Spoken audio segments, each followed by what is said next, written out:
Hello, everybody. We're here. We're ready. I'm excited. Notice how there's a bunch of small versions of us. I'm still finishing a little bit of the production, so that'll just be happening while everybody gets their introductions out. You know me. But welcome back to that time of the month. It's been a while, but this is definitely something that I thought was... There were a lot of people who had a lot to say, and I kind of wanted to maybe see if we could get everybody together to have more of a conversation about it, because I thought it would be very prudent. We're going to talk about Jimmy Snow, because of course we are, but let's start off with introductions. Manya, if you would like to take us away. Sorry about the sneeze, guys. Hi, everybody. This is Manya, Golden Unicorn, as you know me. How is everyone today? So we're just here, and we're just gonna have some fun and have some chaos. We'll add more chaos into this universe today. Basically, we're going to talk about Jimmy Snow, aka Mr. Atheist, and I will hand it over to our next guest to introduce themselves. Here we go. Hi, my name's Mika. I am a English literature, rhetoric, and philosophy student at the University of Waterloo in Canada. And I base my content off of rhetoric and philosophy-based commentary on public figures, specifically, usually problematic public figures. And so I kind of make sure that I direct my content in a most logical sense possible, through like things that I've actually studied and apply them onto more pop culture topics. Yeah, that's about it. I don't have much going on. Awesome. I think I'm third, so I'll say stuff. Cool. Hi. I'm Katie. I am a former professional victim advocate. I have experience in both one-on-one advocacy, which I did for about 2.5 years, and community education, which was the main framework of my work for the last year or so that I was in advocacy. So I was an advocate to victims of all crime, but I saw what's going on with Jimmy and I was like, I have things I would like to say. And instead of screaming them into the void, I'm going to make a video with my potato camera. And it went well. So Chesh was like, say your no one will take care of you thing. I always say at the beginning of my videos, what up, content warning, probably going to talk about assault among other things. So if that is not cool with you and you don't want to listen to it, then go somewhere else. And I mean that in the most respectful way possible, because no one's going to take care of your mental health like you will. So, all right. Hi, Claire.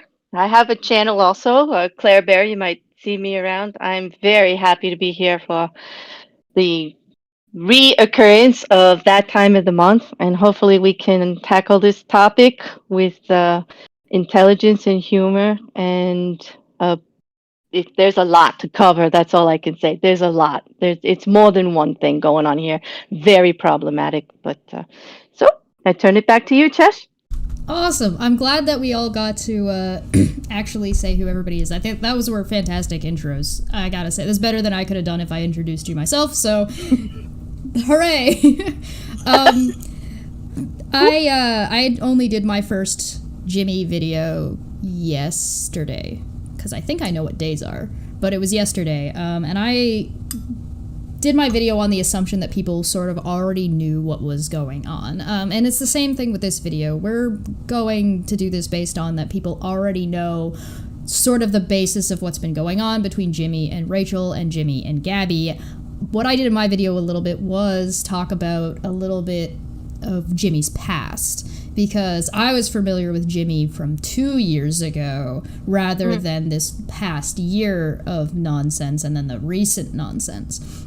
So it was kind of interesting to look at the things Jimmy was saying then and the things Jimmy was saying recently and be like, these are the same.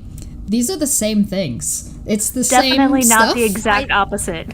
I think I think I win in the cringiest introduction to Jimmy Snow contest, because I found him through Chris Hansen.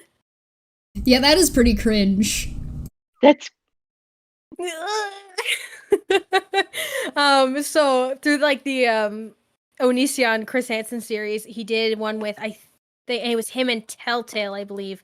I think it's the guy with all the cults. I'm not a super atheist community viewer normally, And then recently, I would say the last like 6 months or so, I'm just sitting on the couch watching on my Chromecast or whatever, watching Jimmy's show, and he's talking about like philosophy and stuff, and I'm just sitting there. I'm like, that's not right.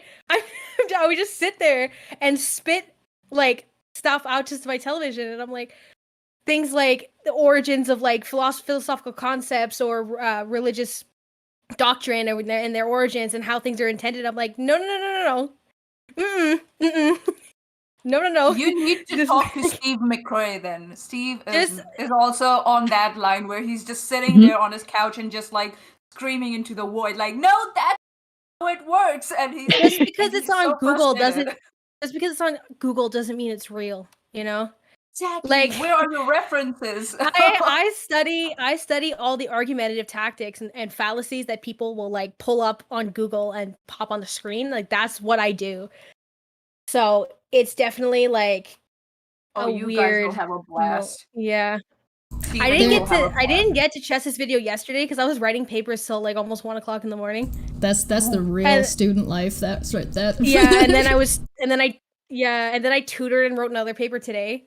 So I'm just like behind. There's like the thing is with Jimmy's stuff is that he's kind of branched into 3 or 4 different places that he's just, in some things he's just factually wrong. So when it comes to things like philosophy, when it comes to things like argumentation, that's why I played the clip of him saying that he's so good at arguing and Rachel's drunk, so I can already argue her out of a paper bag, and it's like, nobody believes you. That was so cringe. Oh, It was cringe. Yeah. It was. Well, there's a term for that though, like that kind of oversimplification. It's called verbal distillation. Like There we go. that's a term. That's a term in social First argumentation term of the called ga- verbal distillation. First Oh. time of the day, guys. Verbal distillation. Verbal distillation. It's just Nice. it's just a term for like taking like a short snippet of something and that's oversimplified and kind of blowing it out to like kind of be an overarching It's reductive. term. Yeah. Like when you oversimplify something that's like extremely complex, like, you know, how people view religious doctrine, for example, you know. Oh, I used to be Jimmy Snow's Patreon at one point. And then the whole NSS debacle happened, and I was just so disappointed. I was already getting wary of his content because it was all about bashing down and on people, you know, on certain groups and thing. But then the NSS debacle happened, and I was just like, I can't support this anymore. So I just walked away from Jimmy Snow. I didn't say anything to him. Because I was part of his Patreon, I've had a few calls with him. And what some people have mentioned about him being very open about his libido and stuff, that's true. That's true. oh, That's true. ridiculous. What did he say Oh. though during? Like, did he He mention didn't that say- during his call? He would like, oh yeah, he would just say I'm just horny all the time. That's his that's a short thing. Now That that's was like cringe. a formal inquiry into whether or not he also says that to the males he has calls with. That's no, a I good don't know. question. No. I also had a call with Jimmy. I was showing some of the screenshots of conversations I had had with him. There's a couple of things that really stood out to me in the call that I had. Unfortunately, we actually joked about recording it, and I guess I should have. Because Yeah, he does kind of seem to assume that people are his fans and assume that people already like him when they're interacting with him.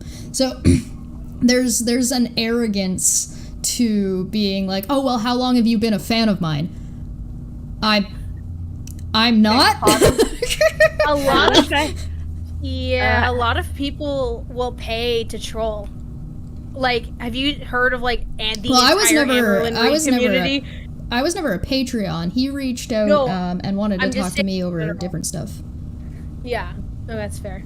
But like, people will pay to play. You know what I mean? Oh yeah. Like, that's not like I've a weird already like. had somebody pay to get in my Patreon inbox to force me to read the hate comments they were leaving. I'm like, here's Yeah. your €4.50 back. Fuck off. Oh wow! Exactly. I remember Steve kicking a guy who was paying $50, who was paying to troll him, and it's like, You paid $50 to say that? Okay. I was gonna say I'd probably like TBH. I'd probably keep the bag, but like not keep the bag, but like I'm gonna feel like it's gonna be like. Hey, listen, it's not up to you to decide how people use their money, as long as you're not scamming them. Yes. Next time, I'll keep the money and block them. But I just, when you were talking about him being like, so how long have you been a fan? The like Facebook tag group, how I wish I had the confidence of a mediocre white man came to mind. Like, Oh, that's glorious. Oh, we'll also talk about him, like him complaining about people being ableist and shit. Yeah, I have a lot to say around that. Yeah. I'm I also can have a autistic, day so like, long. come at me. Like, I'm also I know I'm neurodivergent. I'm just trying to figure out which category I fall you're in the because, process. yeah, of getting some diagnosis. But the way, oh God, okay, we'll talk when we get there. But the way he tried to like put himself out as a victim of ableism, it's like that's not what people were talking about. no, I but didn't he's a see professional victim. Yeah, I didn't see anybody say like anything about that besides saying that it seems like he's trying to use this as a shield or as an excuse. I can understand. I don't think he did that so much in his first video. I definitely think he started to, at the very least. I'm still deciding. I shouldn't say I definitely think. I'm still deciding that he definitely came across that way more in the second video, particularly when he was talking about that, and it just pissed me off. And the reason it pissed me off had nothing to do with I was offended. It started pissing me off because of his involvement with fucking over Boole, and he didn't care that Boole was autistic. And it's like, what do you? Nope. You're an advocate, but you're like, oh no, it's cool. My LGBTQ friend stole money from and stole a channel from my other friend who is an LGBTQ plus member and is autistic. And it's like, it's selective. It's like when it's advocacy. convenient for Right, yeah, selective advocacy. I keep looking at the chats on the monitor. I just realized I saw myself, and I'm just like completely. It had that yellow or that orange being like, Meow. Yeah. Oh, the first video was the most rhetorically illegal thing I've ever seen. Rhetorically illegal? I was dying. Also, the preface, take a shot every time I say an angry French word in passing. Oh my god, I've already said but it's... There's one. To preface with, I am about to make this woman look bad. To preface with your, ideal, like for your ideal position or your ideal response. To preface with your ideal response would be like writing a paper that starts with, "You're about to agree with me, sis," and then you keep going. And then you like, keep going. like, I'm like, hold up. That's actually a really good point, that he was very confident in his first video and then just immediately fell flat on his face. This is why I didn't buy when he said, you know what, I wasn't ready and I shouldn't have put that out. No, you were ready. You said you had people review this. Ready?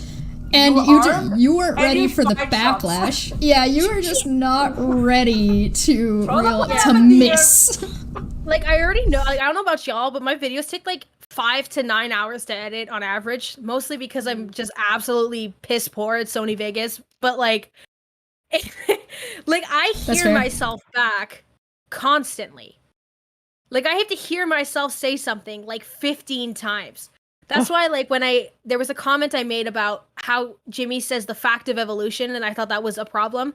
Not because I think it's fake, but because it's language theory states that, like, for terminology, like theory, you cannot just swapping out to fact doesn't make it right. And people were like commenting, like his fans especially, that like, oh, you didn't catch that in editing. I'm like, no, girl, I'm saying it with my chest, like, you know, because it's around. I'll show off a bit. It's around because it's a theory. It's because whatever evidence we have so far is establishing that pattern that theory is talking about. Yes, that's why it's theory. It's still not fact. Also, like, I love that no one mentions that Darwin mentions God like 30 times in that text. like the unedited original one that you read, like you get in like what are those called, anthologies, mentions God all the time. Not saying that he's Christian, but I'm saying like you cannot like push back this thing against theology when you're kind of, it's like a weird circle. I find young earth creationism a bizarre position in that they seem to think that you're not a true Christian if you don't believe in young earth creationism, but there's a lot of Christians who are like, no, evolution is fine. You don't have to believe or not believe in God to believe that evolution is true. So I find the whole argument kind of falls flat on its face just on there are biologists who are religious people, and that's fine. Yeah. Doctors Sygart comes to mind. So many doctors. Yeah, they're professors who are religious. They're doctors who are religious. It's like, why this hostility? Why this, you and us, or us and you kind of thing? It's bizarre. Right. And that's what I think. So they have, like, people like Jimmy have been thriving on this, creating this culture of us versus them and them versus us. The way he beats down on Girl Defined and Paul Transformed and Morgan, Wife and Paul and Morgan are the three main ones. Instead of, what would have been more interesting, beating them down, or just like talking shit about them, or sitting down and having a conversation with them and trying to understand their point of view of where they are coming from? Yeah, okay, they come from Bible, but how do they implement that in their day-to-day lives? And that was what Non Sequitur Show was about, which Jimmy fucked up so bad. Oh God. I want so bad to bring like Paul and Morgan on to Non Sequitur Show and talk to them because there's a positive way to sort of have the conversation about purity culture, because you have to acknowledge that purity culture exists, and in some ways it is very toxic and problematic. But is there anything from purity culture that you can take that is a good thing? Are there values that are in there that are positive? And the answer is, I don't know. We have to have the conversation to find out. Whoops. Oh, we lost Katie. Hopefully we didn't chase her away. I'm kind of expecting. Oh, no, she's back. She's having lag problems. That's rough. I think that's what's happening. Hey, she's back. Hey, welcome back. She's figuring it out. It's okay. Just figuring it out. Jimmy says something about the us versus them culture in a couple of his videos, and he talks about it a couple of times because he says that it comes from he's well trained in that when it comes to when he was in Mormonism, and that they taught him that a lot. And so I find it bizarre that he seems to frame it, and people seem to accept that if he acknowledges that he's well trained in something, it means he's not doing it. Or if he says, hey, I'm trying not to do it, and this is where I learned it from, and I'm very good at it, and then proceeds to do whatever he's doing, people assume that he's not doing the thing that he just said he was very good at. It's trying to brush it under the carpet in advance so people don't recognize it as you do it. What was that, I Katie? spoke about it. Yep. Exactly. This is completely off topic. I just want to ask if your dogs are dying. Oh, that's my roommates upstairs have a puppy, and he's learning how to be crate trained, and oh God, that's the worst. This I just is hear it in the background, and I'm like, yeah, he's kind of a bit of a grumpy boy. He is fine, but he is the background noise of all the people who absolutely hate me in general. Of this, that's what they're doing right now. So I apologize, but that is a thing that exists. it's okay. Puck's actually, my dog is actually asleep. He's taking a, hey Puck. He's a good boy. Hey Puck. He's like, don't care that the baby is crying. He's passed out. Oh, hi buddy. That old face. Yeah, he old man. It's like a lot of people gather that because I said that the autonomy of people like Paul and Morgan and I almost said Ben Shapiro. I watched too much. Elected commentators. When I said that there's a need to respect the autonomy of people like, Girl Defined and Paul and Morgan, right? And I said the need to respect and not assume failure on their lives, right? That people are saying that I have this like notion to defend religious people, which is interesting because like no one asked me, oh, how's your, my family was Franco-Québécois Catholic, like French Catholic. Okay, so the worst. Just kidding. I'm just kidding. But like, Same. I meant my because entire family is French Canadian, so I feel you. yeah, Yeah. like the French Catholics are like a whole other breed. Like it's a weird like not as much in the cult aspect, but a lot of that kind of guilt and They love shame. yeah, yes, Yeah, exactly. Like shame. yeah, and I remember getting in trouble going to church because I had a knee injury and I couldn't kneel enough. Like that was like a Come yeah. on.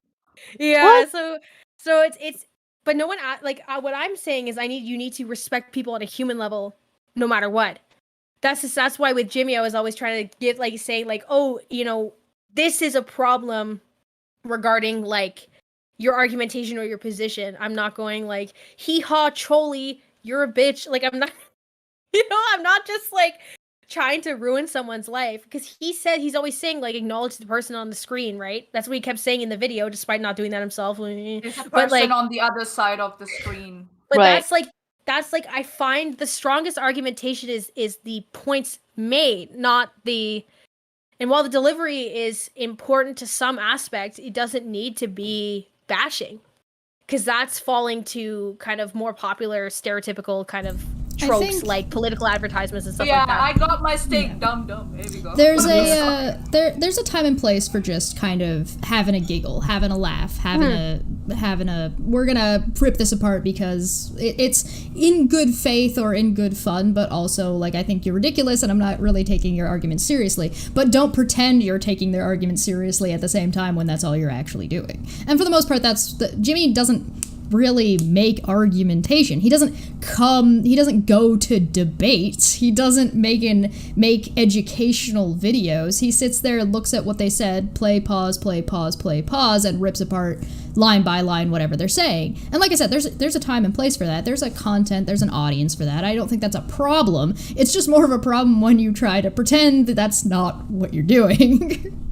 Building on that one, I was very surprised when he kept saying, oh, people tried to wash away all his activism and all the progress he has made on his channel or through his channel. And I was like, listen, if you have done a bloody good job on something, no one can erase that work. No one Also, can. Through any literally rhetoric. no one is trying to do that. Like No Right. one is. Right. Giving a That's what it counterpoint. is. Yeah. If I may finish this thought. Sure. And at the same time, he was accusing people who were trying to chase clout of telling the audiences what to think about him, while at the same time he was telling the audiences what to think about them and everybody else and people who were criticizing him. And I'm just like, don't you realize the paradox you have just created here? Oh my god. Like, Katie relates to the clout chasing comment. That one hit like yeah, and also it's just an insult to his audience's intelligence. Like exactly. he Puck is living his best life right now. but he's created like a skeptical and intelligent audience, an empathetic audience, and then to turn around and accuse audience members of I'm sorry, Puck.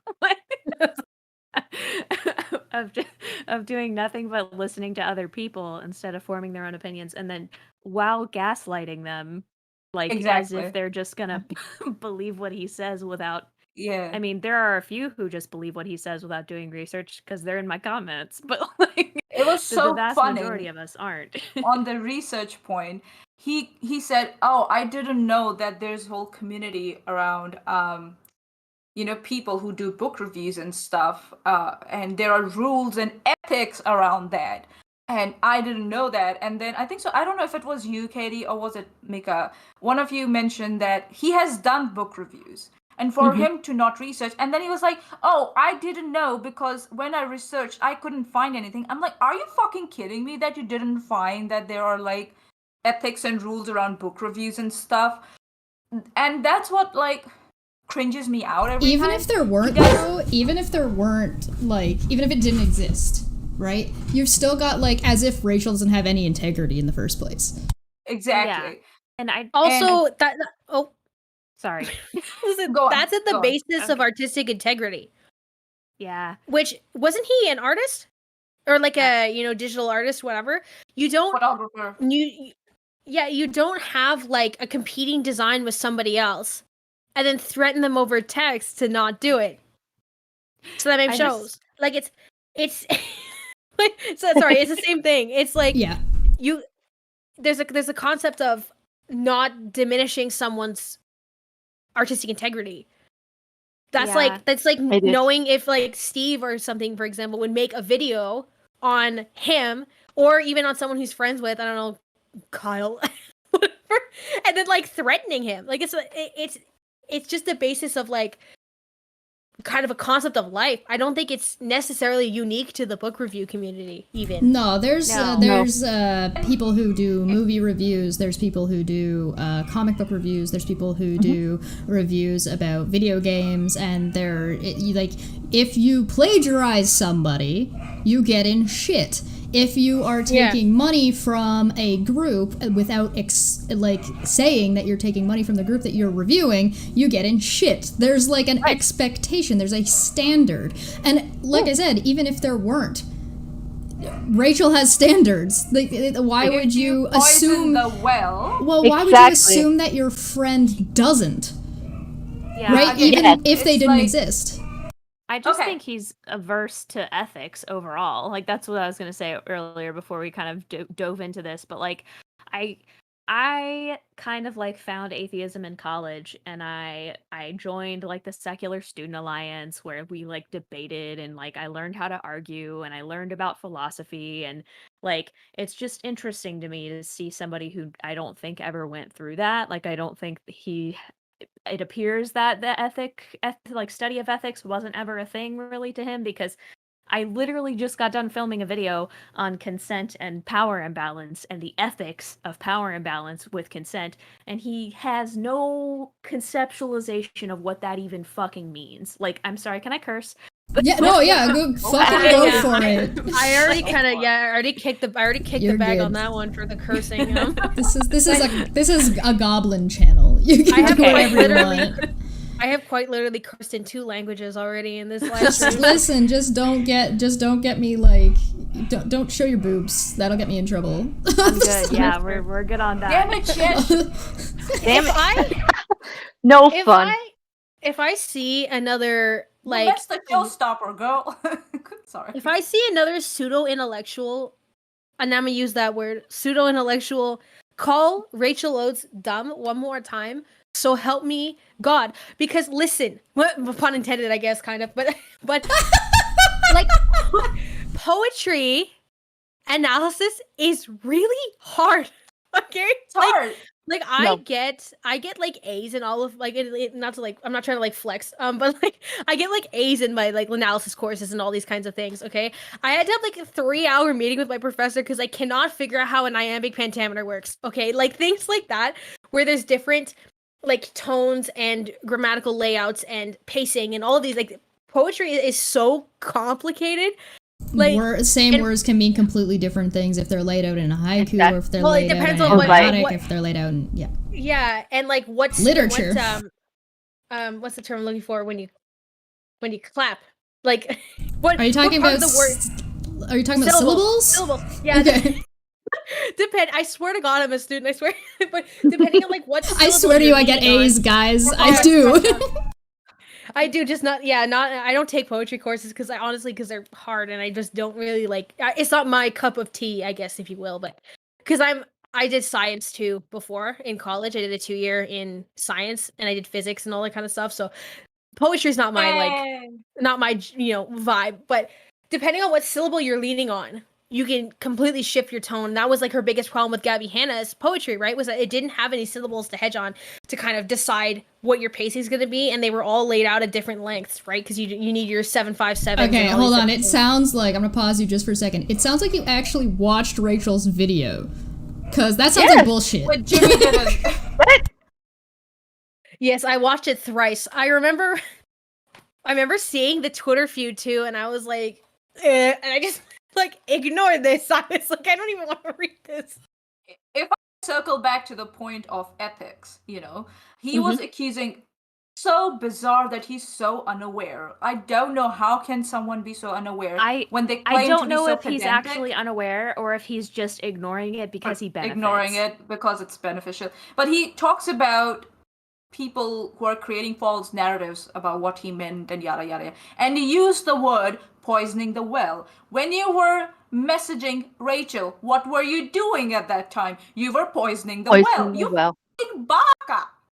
Yeah. What do we talk about relatively often? Projection. We got a super chat from Hereticals for 5 that says, just got here, great to see all of you legends. Jimmy is a toxic narcissist who people are seeing right through. About time as well. Yes. Yeah, as of lately, I really came into this like all people are good and like Jimmy's a human and he's a good person and like I'm gonna try to give him the benefit of the doubt. And now I'm as I'm seeing more and more people coming forward with their experience with him, and I read the most recent like Libido Last who came out on Reddit. I read that whole thing. I'm like, he's a fucking predator. Like he's like predator. I'm sorry, but like I really don't like using that word. He said that he didn't find it wrong to have relationships with fans because according to him it depends on the situation. And I'm like, are you fucking kidding me? But the constant power play situation is there the whole time. So how does that work? I'm not DMing me and my 1,000 subscribers. Like, no, I mean, he like I illustrated it on my video, like the Michigan Stadium Yes, that was such 100,000 people. That's such a good layout. Everybody needs to watch that video. Of those stadiums. Almost 4 of those stadiums, and he's using that as a dating pool. And 4 of those stadiums of almost 400,000 people listening to everything he has to say or wanting to hear his opinion, and he's using that as a pool of dating people, and you're trying to tell me that's not an exploitation of power? You're delusional. Well, it's like saying that, this big, you guys, I don't know how much you guys know about the 80s. I don't know how old I am. Apparently I'm 17, depending on who you ask. What are you doing here on the internet? If you're like Axl Rose, or you're a member of Led Zeppelin, and you're going around and you're playing these huge stadiums, and you're gonna be able to have sex with somebody there. You don't even have to like do any work. You can be like you. Or for your fellow youngings, if you're a member of One Direction. Okay. I don't know. They had that whole purity ring thing that went on. I don't know about that. Yeah, I don't know about Brothers. that. Yeah, we. Right. I don't know the difference. I'm old. Nope. It was also funny, like how he put it as, "Oh, if someone sent me a flirty text, or if someone reached out to me and started talking about being naked," totally washing away that he was the one who was reaching out to his fans. He was the one who was providing that option on his Patreon also, where his fans could chat with him on a video call. Mm-hmm. So that's the first initiative. Yeah, he's opened the line of communication, and because of the way he speaks about his sexual activity so openly and regularly, it opens up for people to contact you that way. And so in Canada, there's consent laws that are specific to power imbalance situations. Yep. Right? Like the age of consent in Canada, I think is 16 for the across the board. Different like, provinces and all, they all run everything differently. Like, but you can like it's 16. You can have a relationship with essentially anybody except someone in a position of power, authority, or like someone's or someone who's like raised you, or like if you got like a guardian or something that's raised you. Yeah. So it's like that you're not related to or whatever, right? So it's like there's specific guidelines relating to consent to powerful figures. If these laws, because someone said like, you could consent to having sex with a famous person. Yes. However, there's a reason why there's laws, guidelines specifically in place to not let them manipulate people.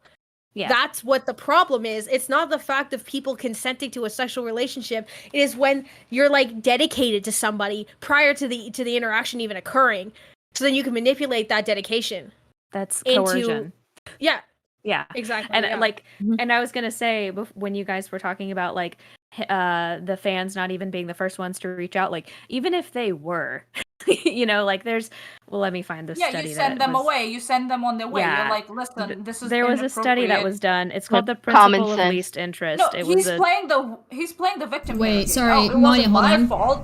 Hold on for a second. What was it called, Katie? So it's this study that was done in 1983 by a sociologist named Willard Waller, and he coined the term the principle of least interest.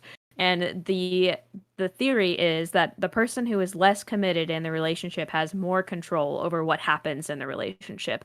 The person with 400,000 subscribers is not as committed as somebody with 20 subscribers who is paying money to talk to the person with 400,000 subscribers. He has more social pull.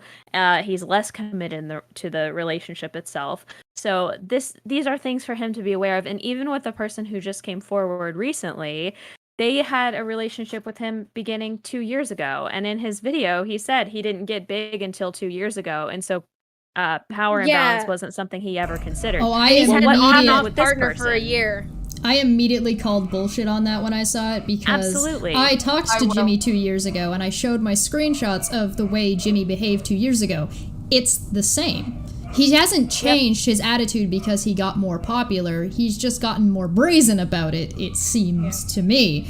Or at least he's now fucked up in a way that is far more public and he's getting far more exposure on the not so great sides of his personality. But someone asked about, like, what exactly are the consent laws? And I opened up the government website, the government of Canada's website, and it literally says the age of consent to sexual activity is 16 years, and in some cases, the age of consent is higher when there is a relationship of trust, authority, or dependency.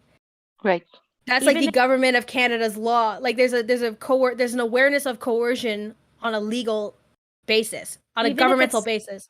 Even if you're not talking about laws and government, like to whoever said that, literally Google like consent and power dynamics. And there's so much information out there. Even if it's not in the law, it could be argued still that it's coercion. Like Matt Gaetz recently, the guy who, I mean, she was underage, but he was just trafficking somebody, like she was 17, but I mean, he's in a position of power. He's a congressperson. I could argue that, President Clinton was in a position of power over, oh my gosh, what is her name? Monica Lewinsky. Monica? Yes. Yeah. Thank you. I was like, it's in the Over Monica Beyonce song.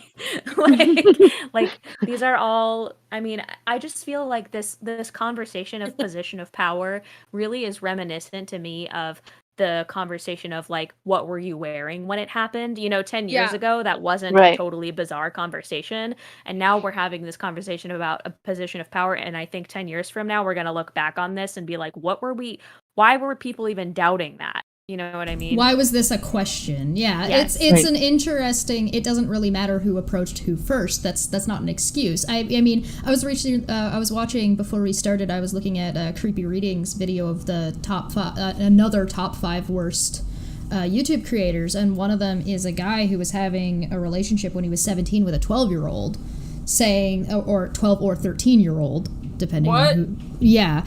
And he was saying, well, she sent me pictures of her and she said she was 15. It's like, no 12-year-old sends you pictures of themselves naked and you think that they're 15. No. That's that. Yeah. No. My point with the law thing just was more of a sense of like, if it's so prevalent that the government is saying this is a problem. Yes. Like, I feel like that is not an excuse, like inexcusable to say like, oh, I don't see it.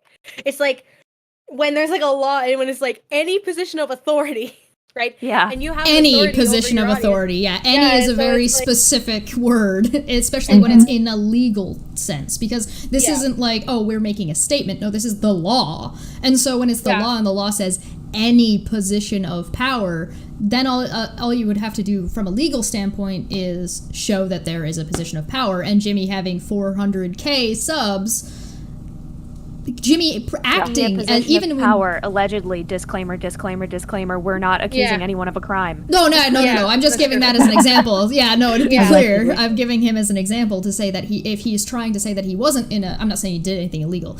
If he was in a position of power, even if you behave that you're in a position of power, because again, if he's saying like, oh, well, 2 years ago I didn't have that many numbers, so what?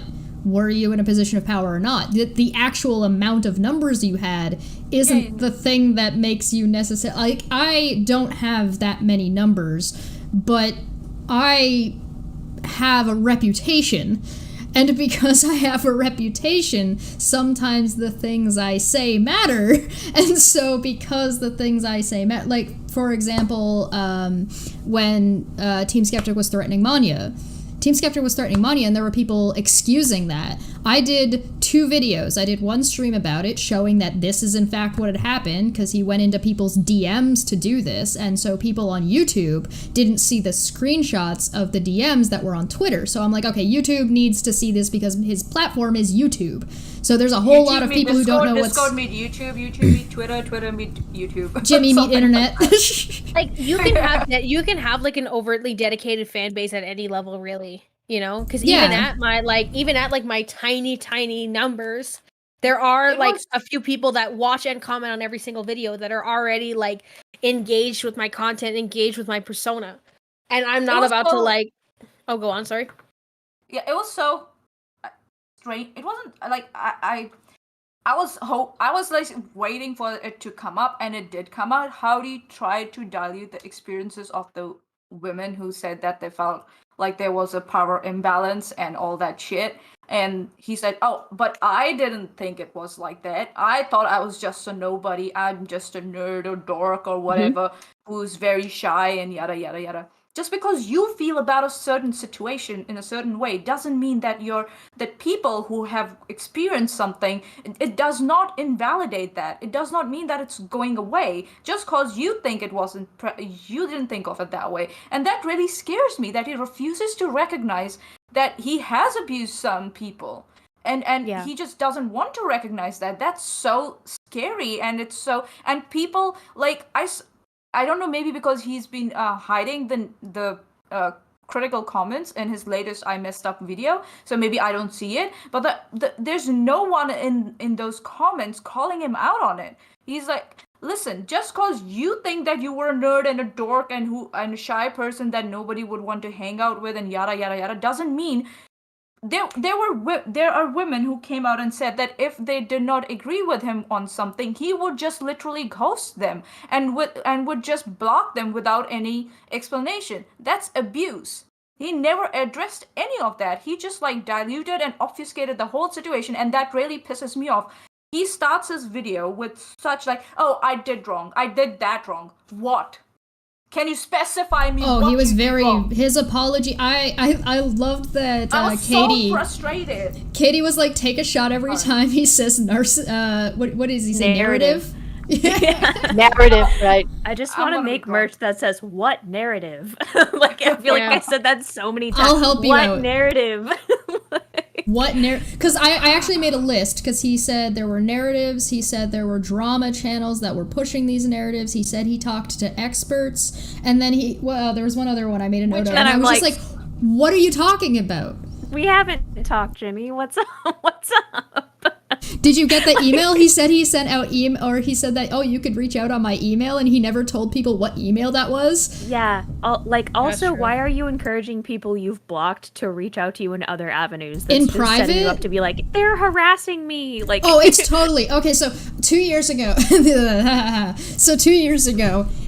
Jimmy supported Kyle when Kyle was stealing a Non Sequitur Show channel and a lot of money from Kyle or from Steve and Boole. So during that time, he was doing streams to the Non Sequitur Show while there was a cease and desist active. He tried to say he then did a call-in episode where they're gonna listen to voicemails and answer questions, but says, but we're not talking about any litigation stuff. And it's like, you have Kyle on, and I said this to him, I'm like, I feel like you might be setting yourself up for failure or to just be blocking these people because you've set them up to have this conversation, and then you're saying, but don't say anything about this, and then I'm blocked, and then I block you and claim that people are trying to force me to have a conversation for something I'm not involved in, and it's like, but you're involved? And it's like, God, the reason should they have all emailed you? Because that also comes off as really predatory too. You're saying these people are harassing you publicly, and then saying that, oh, well, they should also email me in private, and it's like, Nope. The paradox. Yeah, It's also a matter of like there's a Double speak. Kenneth Burke's rhetoric says there's a term called terministic screens, okay, which is a word that has a certain identity related to it that kind of revolves to the person, right? It means something specific to them, right? So for Jimmy, narrative to him seems to be some sort of terministic screen referring to a negative conversation that anything he needs to disagrees navigate with. around. Yeah. So the terministic screen, like the direct quote is help us understand in which the way we apprehend the world through language, because everything is interpreted through language. So that's how it means to, that's what it means to him, right? So that's why he says he feels apprehensive. So to use the term narrative is reflecting on that apprehensive feeling that he has. Right. But it's not an apprehensive word like lies or drama videos or slander, right? Like those terms of like someone like Gabby Hanna. It's kind of a bit of a buzzword too. Or opposing opinion. And undermines. But it's supposed to be narrative is supposed to be more or less a neutral term.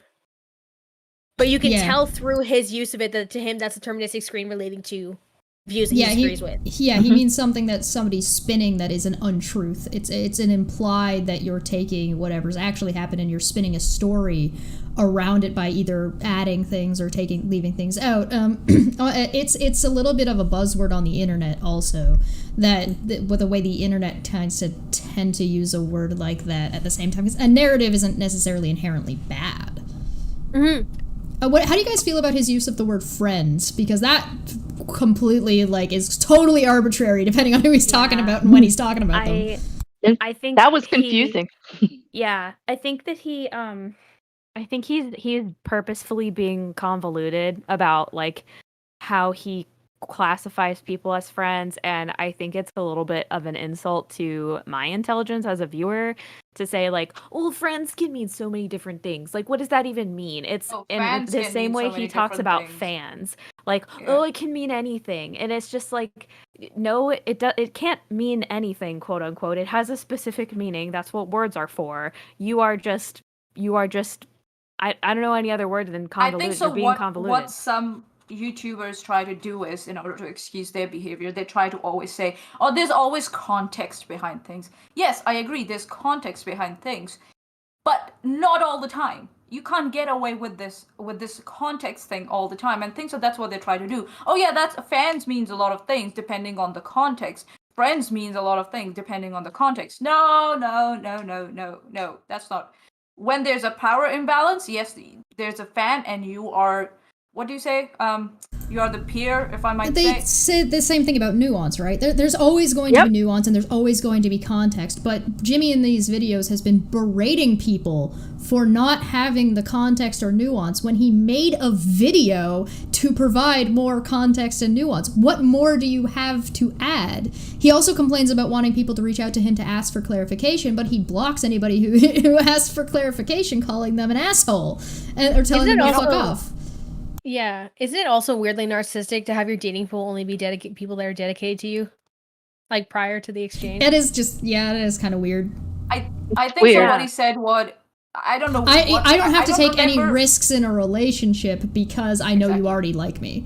That's an exploitation of power. And he's benefiting from the exploitation of power, so he refuses to acknowledge it or examine it further. Yeah. Also, he said that he said something around that he realized that was wrong, so that's why he moved out of his current relationship he found them somewhere else, and who are oblivious, who are not affected by his YouTuber status. I'm like, we don't know that. You're speaking for them.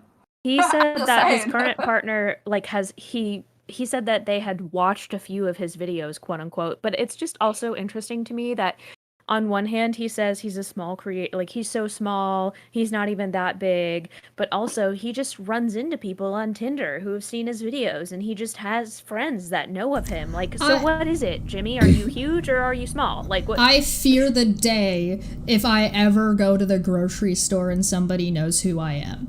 That's horrifying. Yeah, no. I don't want that ever. Yeah, no. I don't know you, bat. And Yeah, let's just say, no. like, there are 300 or 400,000 people in the grand scheme of the world. That's not a lot of people. So he's probably not getting recognized in public. Like, so you just can't make friends outside of the people who already look up to you. Like, just say that. Just say that you can't make friends outside of your fan base.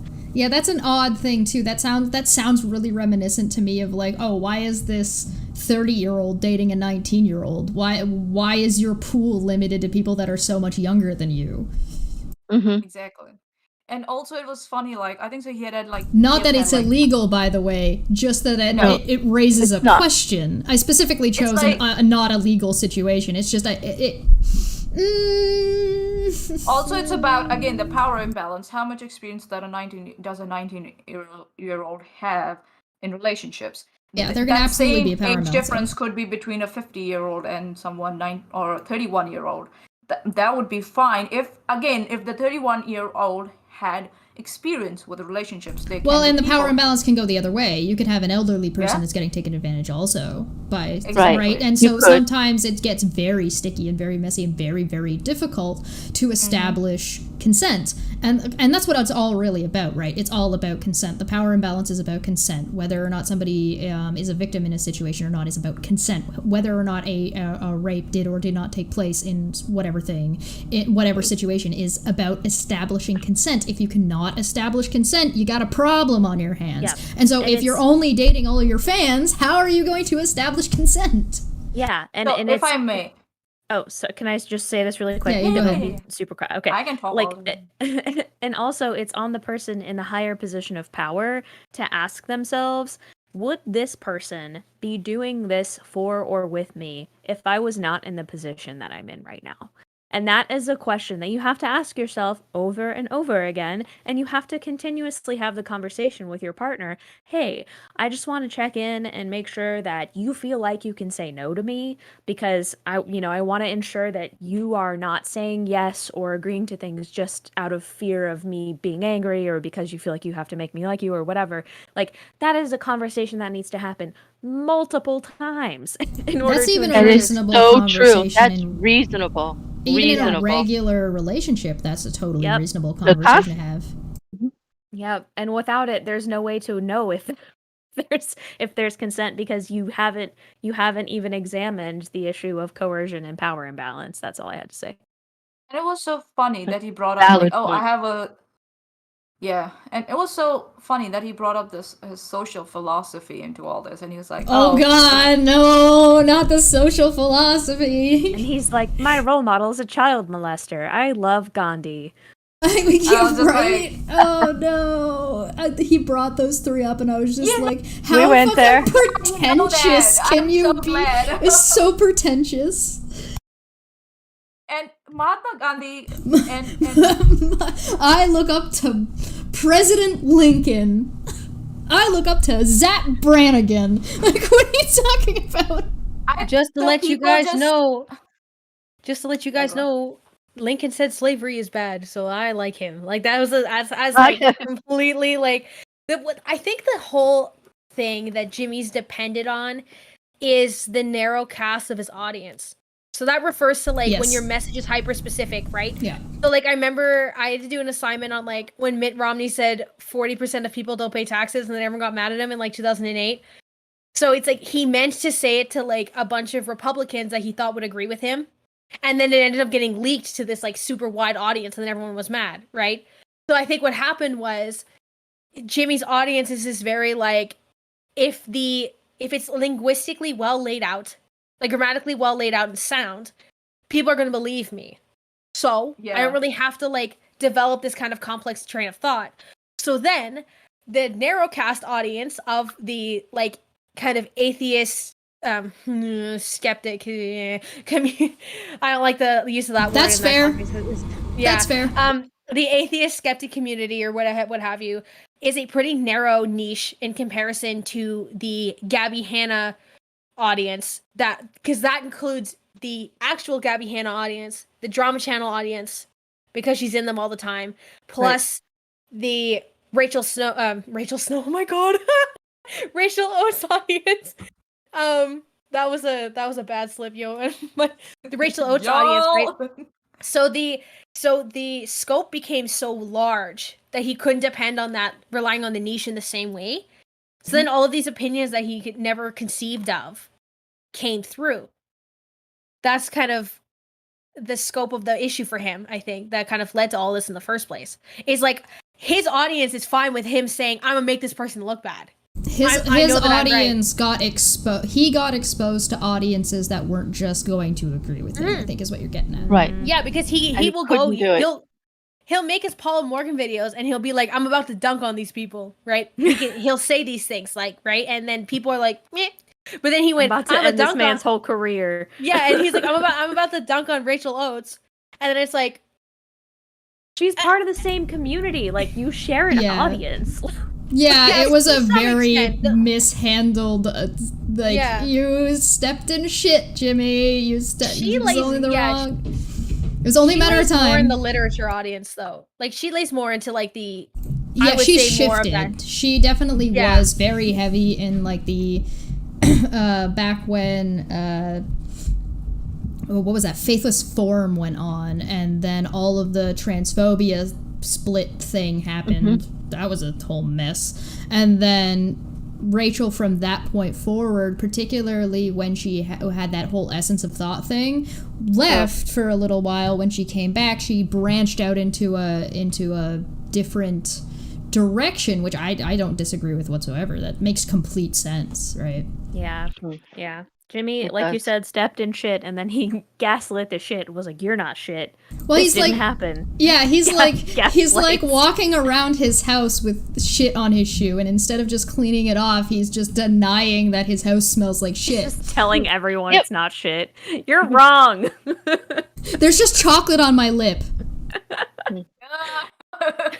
It doesn't smell in here. We've had a conversation about boundaries. It's like, yeah, I sound like an intellectual, so whatever I say is correct. So just follow me blindly. And I'm just like, just because you said that your social philosophies are around Martin Luther King, Gandhi, and then Daryl Davis, that's what he said. You know what's common between all of them?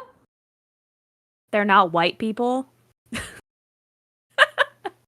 He's virtue signaling as hard as he can.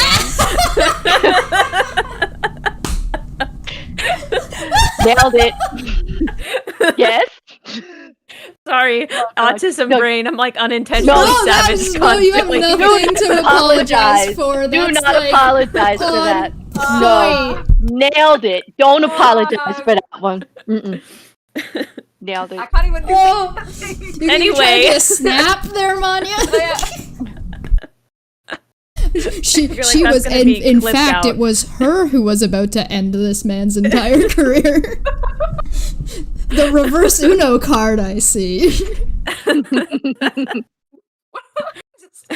Well done. Okay, anyway.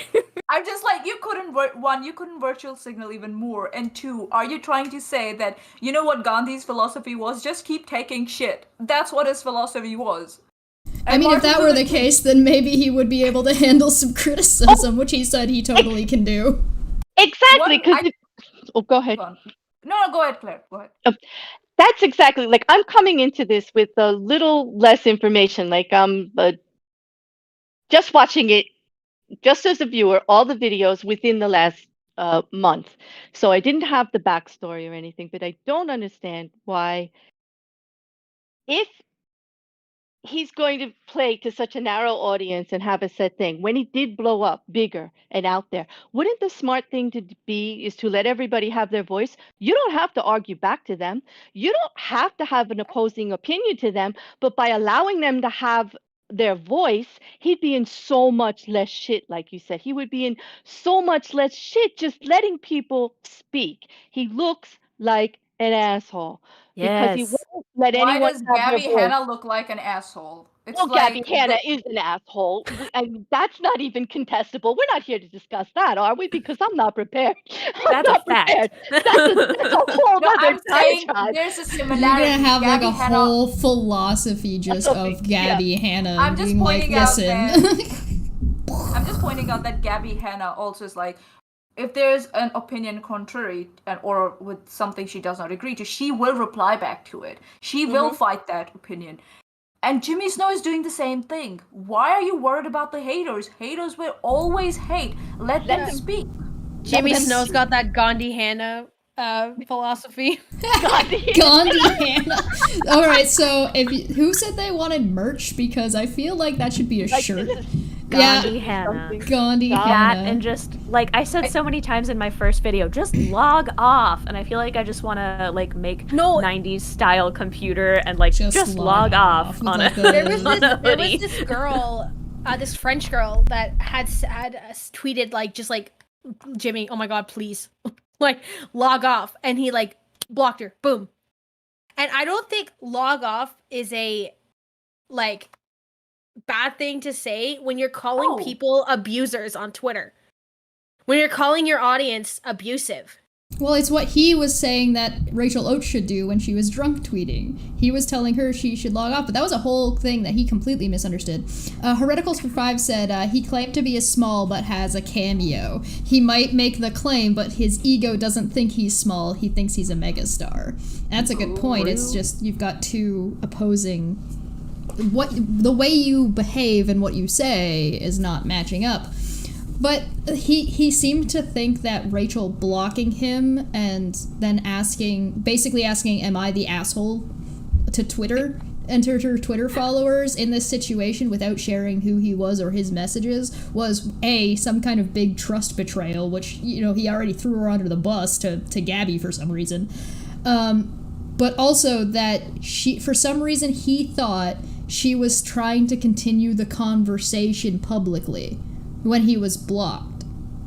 So I'd be curious to know if Jimmy noticed that he couldn't, because I don't know which platforms they were having these conversations on, so I'm wondering if maybe she blocked him on one platform but didn't block him on the other, so he could still respond to her on the other platform. But he doesn't say anything about Rachel ever responding to him back publicly during those tweets. So if it was the case, then he couldn't have even responded to her directly anyway, so I'm kind of confused about that. But besides the fact that he was clearly confused that she wasn't asking him if she was the asshole.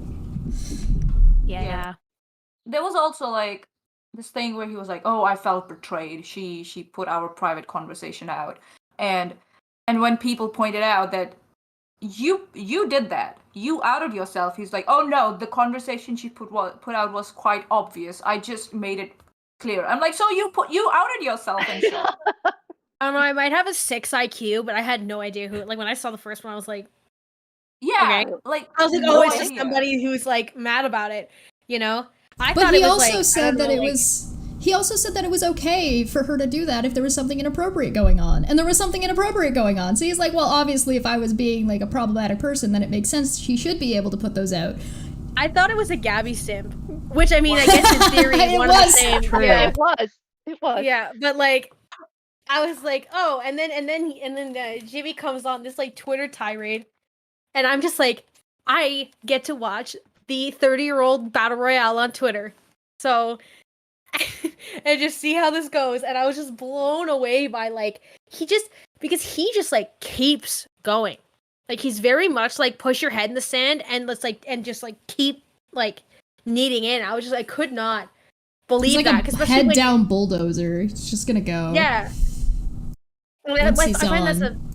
that's a big approach to his videos too, though, right? Is that bulldozing, like, pointing people out as failures and doing all these kind of super negative connotations to people. I think that might be just his mindset on people that he disagrees with in general. Is that he needs to like bulldoze them. Yeah, that's kind of an odd thing. That's a little bit, again, contradictory of what he says his behavior is, or what he wants, and then what his behavior entails, right? Like, you can behave a certain way and have a certain expectation, but if you behave in a way that's the antithesis of getting to what it is you're saying you're wanting, you've got a problem on your hands, right? So if he says, hey, I want to have a conversation, and then just does nothing but shit on everybody he says he would want to have the conversation with, and then be like, well, they're all afraid to talk to me, and it's like, no, you're just a dick.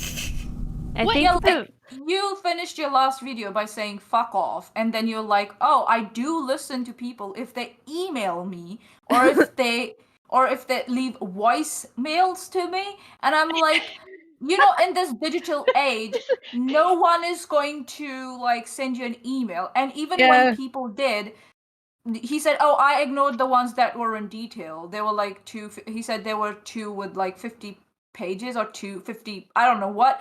I'm I like, don't believe him that they were 50 pages. I don't. no, I don't. no.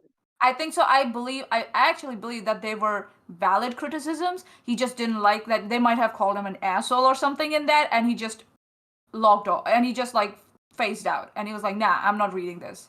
So I think so. That's one. Yeah, I think.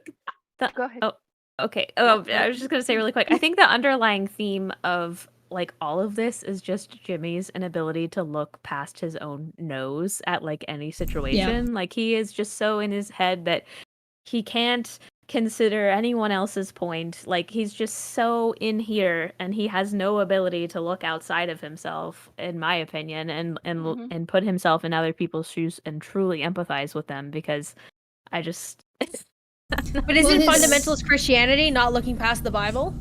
I guess. Isn't that the same thing? That was like when his fans got enraged when I compared him to Ben Shapiro. When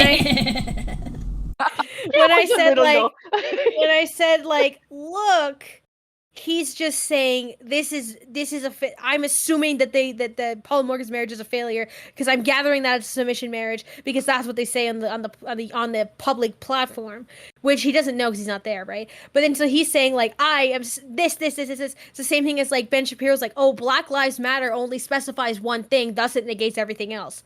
So it's not looking past that. Right. Yeah. Like it's not thought, understanding It's the short-sighted. message. It's being very short-sighted. Yeah. How many? What do you guys think about I had said in my video about how Jimmy has purposefully cultivated an audience through his activism. Now, I'm not saying this is a bad thing. That is vulnerable. Now, that's not inherently wrong. I don't think for him to do that, to have an audience of people who have been abused, people who have mental issues, people who have issues with their sexuality, people who are in bad places, who have been coming out of bad places, either from religion or from whatever it may have you. And I don't mean vulnerable as in weak people. I don't mean vulnerable as in stupid people. I mean vulnerable as in you're going through shit. Right. You've got your stuff going on. I take a bit of issue with Jimmy doing stuff like this, knowing that he has this audience. Exactly, Chesh. And as a layperson, not having all of the great details, I would never try to say that I did about his personality or know him personally. I've never even talked to him. But he's out there preaching to an audience, and he has a responsibility to know that audience well and to allow them to have their voice and allow them to be responsive with him. And just in what I've seen over the last 6 weeks, that is his greatest failure, that he is cultivating and taking from them. And he is not giving back what he offers, which is the true advocacy and the true voice that he's trying to say that he represents for them, in my humble opinion.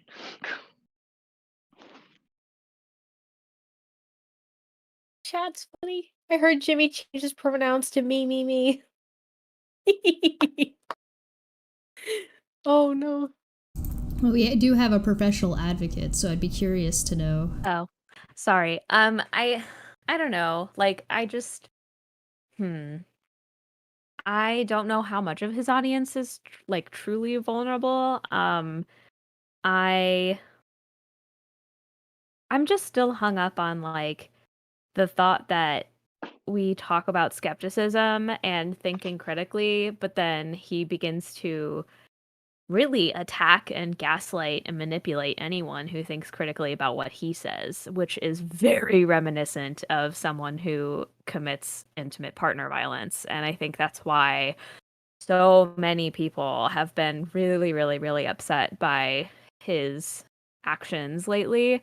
Well, I imagine it's kind of triggering for people who've been in those situations. Yeah. I don't know how generalized like I would be able to speak on his audience and stuff. Go ahead, sorry. I remember I was in his Discord 2 years ago. I left. I was like, oh, no, this is not, whatever this is a nightmare. I don't know what it is now, but 2 years ago what it was a whole lot of people saying they had a whole lot of issues, either mentally, family-wise, very unstable by what they were saying. They said they were unstable. I don't mean to push this onto them. I mean, they would say, hey, I'm really unstable, here's my problem. And it was a whole lot of unstable people trying to help unstable people. And there was no real moderation, and I'm like, this is a nuclear bomb. This is terrible. I'm like, is there? Because I asked, I'm like, is there any professionals in here, or like a tag somewhere that says, hey, here's where you can reach out to get There was nothing. People were like, no, we're the mods. We are helping ourselves and growing ourselves, and I was just like, oh, bye. That really, nope. That really amplifies the power imbalance, in my opinion. Then, like, I didn't even realize that. So, well, Reddit's like that too, right? It's people talking about like, I was a product of Jehovah's Witness, abuse in the Jehovah's Witness church, and I am now traumatized about this. And then here is how I am traumatized, and here is how, leaving it helped me, and I hope that this community, helps me find these things, right? So it's a worry that people are using these kind of skeptic communities to replace something that they actually need. Well, like a community. It's one thing to replace the community part. It's another thing to try and rely on people to play therapist for you when they have no You can share your experiences. You can share your experiences so that you can point out at what point or how you found resources, professional resources to help you and to help you get through something.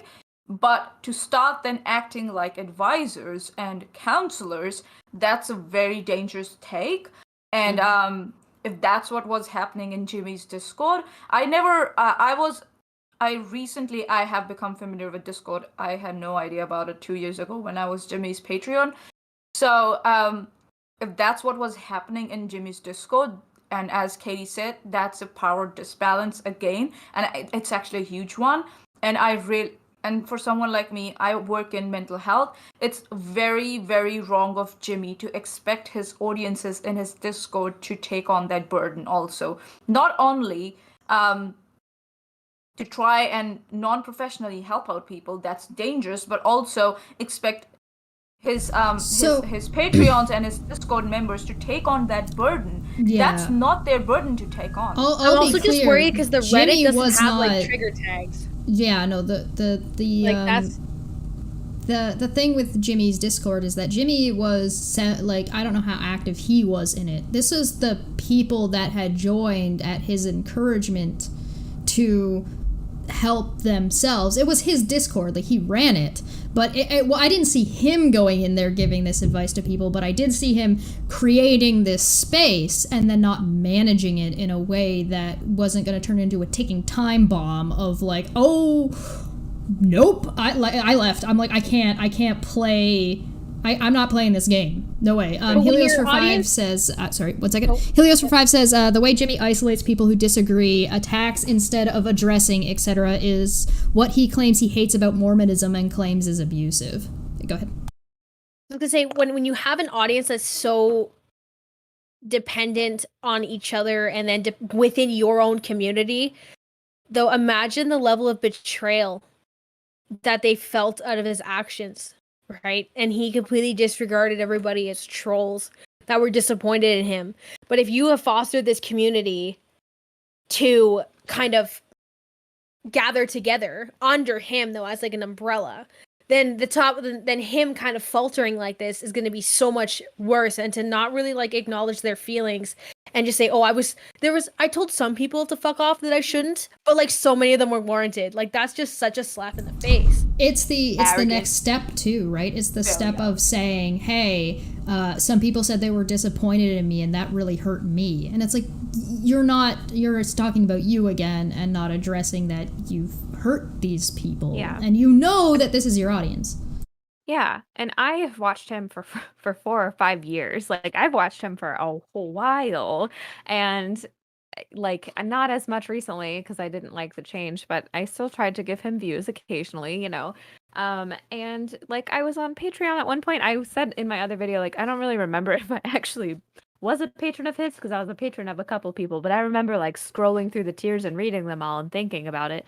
Um, but I've been an audience member of his for a very long time, and like he got me through some tough times. You know, like much of his audience can identify with, I'm sure. Oh, And absolutely. just for me to put my expertise out there, and for him to call people manipulative and dishonest when they tried to share that with him. And when I just said, hey, you know, it would really mean a lot if you could address this, for him to block me and then completely misrepresent my argument in the video that he made was just, it was insulting. Oh, It was, are you saying he was projecting? oh my gosh, Projecting. yes. He was Projecting. projecting, and he was just, he's like, all these narratives, they're saying that I'm silencing SA survivors because they're SA survivors, and I'm like, I literally Holy never shit. said that, but I also know that you can't be bothered to do a fucking iota of research about what you're talking about. So We know I that also he does no understand research. you didn't watch my video. Like, the one person who started that quote unquote narrative, the person who started that conversation, you can't even, and I'm an expert in the field, you can't even talk to me, but it's because I'm a woman He's and you so disagree with me, therefore I'm a bitch. his Mm. his hypocrisy is amazing. This is a burn. Goddamn. Yeah. It is hot in here. I've had it up to here with like white cis He's a atheist men. man-child. Like I just Actually, like, no, that's totally fair because this isn't something that just is happening with Jimmy. This is something that's been going on in the ACA community and the ACA skeptic atheist community for a long time. Me and Steve have talked about this for like a year and a half. About basically you've got this situation where they're taking people who are trying to come out of dogmatic religious points of view and thinking, and instead of teaching them and basically doing a debrief on critical thinking and dogma and how to avoid it, they're just ushering them under a new umbrella of dogma, which I think is incredibly predatory and manipulative and problematic.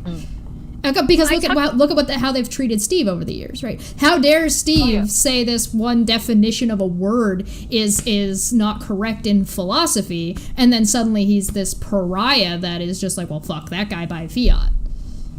It's because I said in my video that he kind of likes to cherry pick things that will make it feel like he is so well accepted on a large scale, right? Where I said like his favorite thing to cherry pick is the Sometimes show, where he's relating like high production content to this high quality content, and then makes his audience feel guilty for not liking it, and thus kind of forcing them into this. So he's trying to like sift his audience into this kind of veil of like, I am the almighty, YouTuber man, pseudo intellectual, extraordinaire.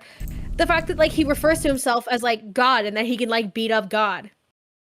Oh, yeah, there's. Oh, I'm so good at argumentation, which is why I have to block everybody. There's. And it's so not amazing, just, it's not Steve. I use Steve as an example because he's probably one of the most stand-out-ish people who have been shunned by the ACA community, particularly with what happened with Kyle. But, I mean, this has happened to me because I talk to Steve. Like, there's a lot of people from the atheist community that will not talk to me and have treated me like shit over the past 2 years because I disagree with them about something that I think is really not that big of a deal.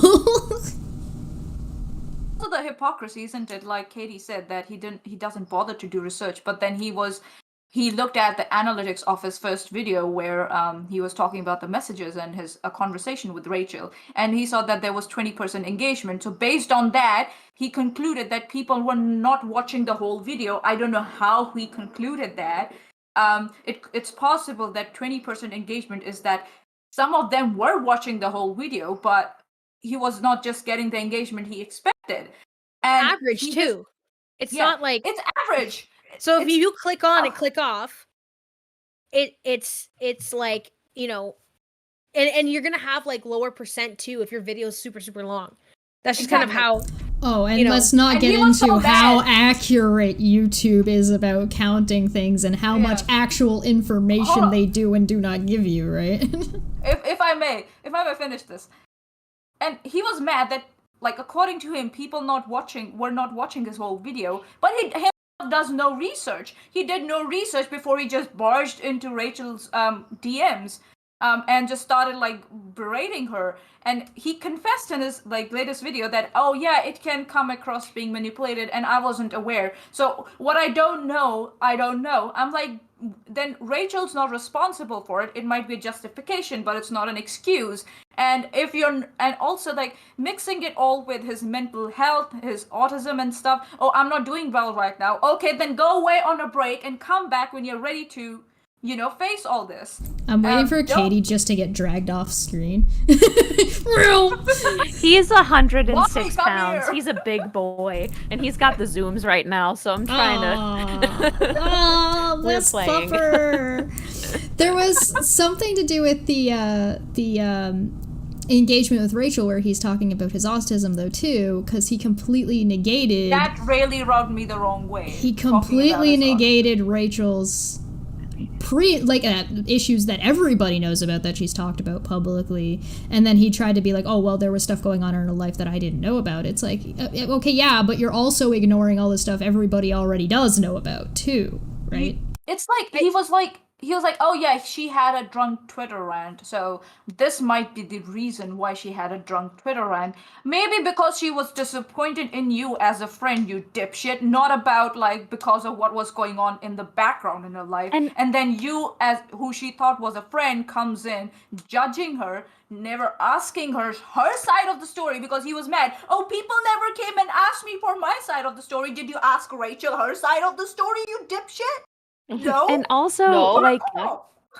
it also, like, Sorry. I didn't know all that was going on in her life, and so her response makes sense, is applicable to literally everyone, because everyone has shit going He's on in their trying to lives. justify his response to her. How That's is what that he's not trying apparent do. to you? That's a think the mirror projection. It's I a think the projection he's putting on craziest- her. The craziest thing is he's fostered a community to some extent that if you go against his notions, they will accuse you of not knowing anything. People will come into my comments and they go, you said this thing different about skepticism or about rhetoric than he did. Thus, you don't know anything. Like, Right. and so it's, yeah. The straight like, white man knows more than you, woman. How dare Yeah. you? Yeah. If he says it with enough authority, it's true. I like to say 300 IQ Redditor moment. But like, that's, the dumb high. It's the dumb high IQ. but it's like, it's when you foster this type of community that like you are the be all end all, and then you go, oopsies, they were sad, so there's probably the only reason they would be against me. That's how I felt. That notion that he was saying like, oh well, Rachel was drunk and she had other stuff going on, that was why she ranted on Twitter. It's like, Oh, no, yeah. I think I think there's other reasons besides like alcohol about why someone would be mad at you. Oh, Yeah, it because is you just messed it does up as a blame friend. a lot. Yeah, it's as if saying that well because she was drunk she didn't have a point in the first place. There's a lot of self-contradictory with Jimmy in these two videos, particularly that he still, I don't know how after this long he still hasn't gotten it through his head that even though he read it out loud, he read Rachel telling him out loud that Gabby sent Rachel her book to review, and he's still like, I don't know why Rachel was reviewing Gabby's book. Like, how have you not gotten this through your head? I think so. He becomes. I think so. That some people do that. They're so focused on putting their point across because they're like, yeah, I'm right. I'm right in this situation. So they don't process what the other Confirmation person is writing to them. bias? Oh yeah. Confirmation Oh, yeah. bias. Yeah. And so he was so focused on I'm right, I know what I'm talking about, that he didn't even process what his friend was telling him. Like, your friend is telling you, Gabby sent me the book to review, so and why are you inserting yourself in a situation? They are two big grown-up girls, they can manage themselves. like Sajak said, Yeah. oh, a white knight in shining armor just turning up. Oh yeah, I'm gonna white knight for my lady. So certain of his notions that he thought they would defame Rachel. Yeah, right at the beginning. So- You're right. That's Oh, such yeah. a good point. Wow. And he like shoots is the shot cool. immediately, like throws it in the back. Like I said, he was so certain that and then like I said, it comes back to that narrowcast thing of everyone's gonna believe me. 'Cause that's what He's always the happens. guy who steps up to the plate in baseball, points to the stands that he's gonna get a slam, and then he just swiffs everything. And gets 3 strikes and he's out. Hits himself in the nuts with a bat. I mean, I would argue that he's on strike too. Oh, he's the kid. He's the kid that's swinging the bat and hits himself in the head when he's swinging it back behind his. The sound that makes. It's so funny. It's so funny. Like I listed down the stuff he addressed. There's so many Jimmy Snow notes out in the world now. He covered 12 topics, and his friend he actually apologized to Rachel Oates, or he started talking about, oh, I shouldn't have sent her a text message around the 9th and 10th point of address, which should have been his first point. But if he also was really doesn't. serious about apologizing. Well, he also doesn't Like- even actually apologize to her. He basically says, I shouldn't have done this even though it was all good intentioned. And it's like you're yeah. already excusing it. And he was like, oh, I didn't know that there were ethics and stuff around it. Then whose fault is that? I said take a shot if you actually hear him apologize. Finish your drink if you hear him apologize. I didn't even take one sip, if I may say. There was... Yeah. Sorry. No, it's okay. This is kind of related, but I don't know if I'll get canceled for saying this, and I don't know how valid this is, so I'm just gonna. Didn't it's a you thought know I that have. if Jimmy can't really even cancel anybody or silence anybody? I'm just wondering how much of this is the fact that like Rachel rebuffed his advances, and now Gabby is the new object of his affection, and now he's trying to like pit them against each other, or he hasn't tried to pit them against each other. Gabby's already done that herself. but, Oh, like, so it's not him saying, it's not him trying to say, oh, they asked me to choose. It's him trying to make them fight for it's him. white knighting for Gabby because Rachel has declined. I mean, I don't know how true that is, but like, Ooh, that's a theory. That's a game theory right there. and that's just a theory. Hypothesis, if I don't know. I think that's a good point to bring up, because he does say that him and Rachel were flirty in text, but as we know from other people, excuse me, talking about their interactions with Jimmy, is like, how flirty was she actually back with you, and how much do you actually understand about the conversations you're having? One of the reasons I showed one of the screenshots I with did. God is Grey is a very good way to study him, how he interacts Yes. with some women. And also, Yeah, where like, did she yeah. go? and Wait, also I'm like every genuinely other curious. woman. Like, I feel like he's got a pattern of making women uncomfortable by being overly sexual in conversation. So I'm how a much of sexual that is god, worship Yeah. me. my libido's so high? How much of that is actual flirting versus like just sexual harassment? Like, I mean, yeah, that's a good question. Where's that line of at what It's like, point do you is... even ask women? Like Steve does. Like Steve and I have interactions, and he asks me, "Mane, are you in a mood for sexual banter today? How far do you want to go?" And if I tell him to, I'm done. That's it. Stop. He stops and backs off. But he asks me, "Are you in the mood for this today or not?" He takes my consent on that, even if you on rum and cokes and shit.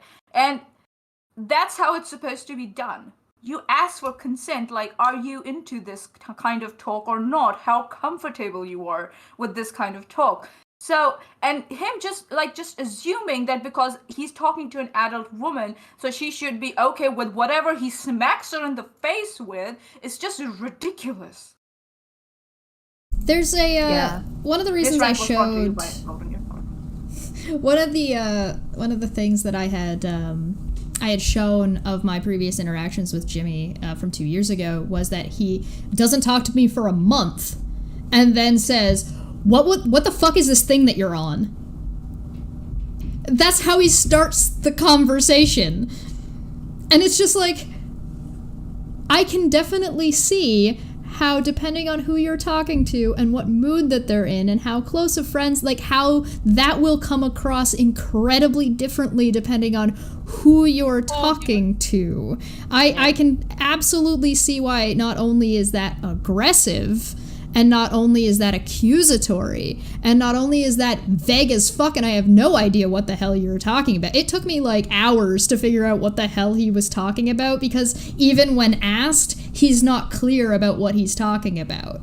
It took me a while, and it turned out he was talking about a video that I wasn't actually even on, because he didn't look at the video close enough. In the description it says, this isn't actually Chesh, we actually just took a loop of her and stuck it in the video. You're telling me he didn't do his research? Yeah, That's so uncharacteristic. Oh my god. But like, to come out from after a month of not talking to me, to come out with, what the fuck is this video you're on? I'm on lots of videos. He's gonna blame you for the YouTube algorithm showing that to people. No, he's gonna blame me for showing DMs that he didn't consent to when my DMs have always been public. Because he doesn't know anything about the people he's talking to. Somebody commented in my video, I'm proud of you for not caving after he made the claims about people chasing clout. There apparently have been videos of people like crying, being like, oh my god, I'm so sorry I hurt you. And I, in my video, like, doubled down and was like, no. Everything I said was valid, whether you like it or not. I like that. I saw that, yeah. And people were literally commenting, like, I'm proud. Like, I guess a part of it too is because I'm much younger than, you know, a lot of people in that are aware of the ACA, plus like people making videos in general, right? Mm-hmm. So it's like people were like proud of me for not caving under this like man's iron fist, and I was like, I'm not here to be punched around. But the fact that that's like a common notion is very frightening to me. Well, that's the silencing thing, right? I didn't silence anybody. Yeah. I think that may have been referencing the human tumble dryer. I haven't watched any of their videos, but they are autistic, and I believe they made... What? The tumble dryer. I like the name. Oh, yeah. I believe they made a video about him using his autism as a shield. I may be speaking out of turn. Look at me talking on things I haven't done research about. But they made a video after his apology video saying, Jimmy Snow is sorry and so am I. And apparently in that video, they were very upset because they felt like they had really hurt Jimmy by saying those things. And I haven't watched the video. I'm an epidemiologist in my real life, and things have been popping off in my county. You got a job? You mean you got a real job and you don't depend on YouTube? COVID has only increased 400% in the last 3 weeks, so I don't have anything to do. But I think that it's just an example of like how easily autistic people can be manipulated, because we are told like, this isn't how it is, and we're used to usually like having other people, and I don't want to say interpret social interactions for us, but he basically said that we are told we are not autistic, we are assholes, and I'm like, well, yeah, but like also if you do something, if you call someone out and then that person says, no, you're wrong about blah blah blah, it's really easy to buy it because of the autism, like it's don't a common understand situation. Social interactions. Yeah. Right. That's why a lot of autistic women are victims of domestic violence, among other things. They're much like more likely to be victimized because they can be manipulated more easily. Like I have been in several violent relationships, and before I like sat down and actually learned like book by book what the red flags are for manipulative behavior, and I feel like that's why I can talk about it eloquently, because I literally studied it, like because I couldn't pick up on it otherwise. Like, so I think that was just their reaction to being told by someone it was their reaction to being gaslit, and so the audience saw that and they looked at other people, like Mika, and they were like, great job for not folding, but it's because she was gaslit and she's autistic, or I don't know what their pronouns are. Sorry. Yeah, no, that's horrible, and I think that's why it's more prudent to talk about these kinds of things, is because it's so easy to fall to pressure, especially when Jimmy's audience is as large as it is. How big were any of us? I mean, I've been around for a while, but I'm not terribly large. But at the same time, your video, you made a whole new channel, Katie, and Mika, you were at like what, a 200 or something? And so I was at 33 for a year. Made a Gabby Hanna video that got to like 200 subs. And then came up after my first Jimmy Snow video, which a big premise of it was people being surprised that I could pull the concepts that he was using wrong and like point them out, because like everyone just took his word as doctrine. Right, because he's saying it with authority. He's works with the ACA. He has he has credibility in people's view. Oh, well, a lot of it was about the delivery. Right. Right? Yeah, because you were talking about his rhetoric specifically. Yeah, confidence over factuality. That's a pretty common... Fake it till you make it. Yeah. Yep. Yeah, especially when the ACA is also helping him and directing people his way for coming out of religion, as if this is going to be helpful to you, this is going to be a place you can go, this is going to be useful information to you. And like, you're going from a preacher to a different kind of preacher. And how much work was done in between? Like, how much work did you do to deprogram that, you know? None. A person who admitted to anger blocking their logical efficacy. Exactly. Right. Yeah, and he's talking about how he's like, I have morals, I have ethics, but, you know... How can I trust you? Yeah, like, how can we trust you that you have moral and ethics that... When I think so, this whole thing came after a year of all this whole thing happening. Yeah. It was just because it boiled over. You had a year to address this, and you supposedly have morals and ethics. You had a year to do your research. You had a year to try and contact Rachel and ask her, listen, I messed it up. What exactly happened there? I'm so sorry. Yeah, he is behaving as if this is brand new.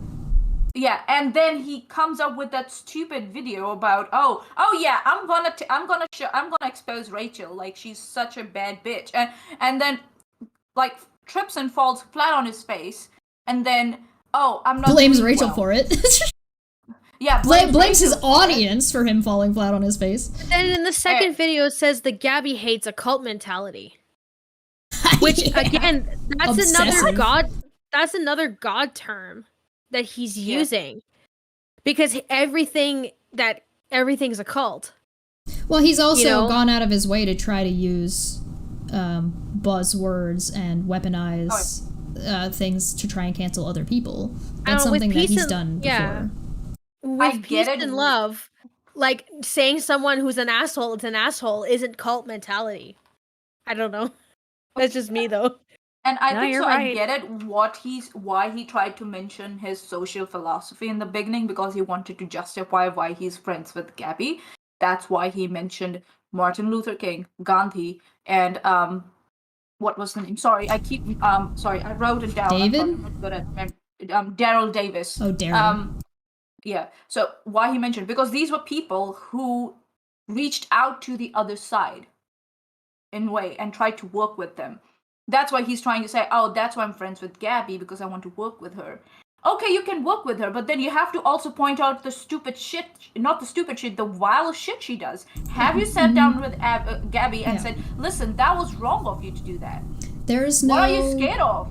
Yeah, I don't know why you would have such a problem saying, hey, listen, I'm friendly towards Gabby as an acquaintance because I want to be able to have those conversations. But one, his channel doesn't have those conversations, so bullshit. Two, he doesn't say any of that. He just tries to justify himself and avoid saying problematic things that Gabby has said. He doesn't say what any of those things are. He doesn't say what any of those behaviors are. He doesn't talk about any of that. He just says very, very vague, purposefully. What did he say the term he used? Sexist epithets? That's what he used? Or Yeah. bitch?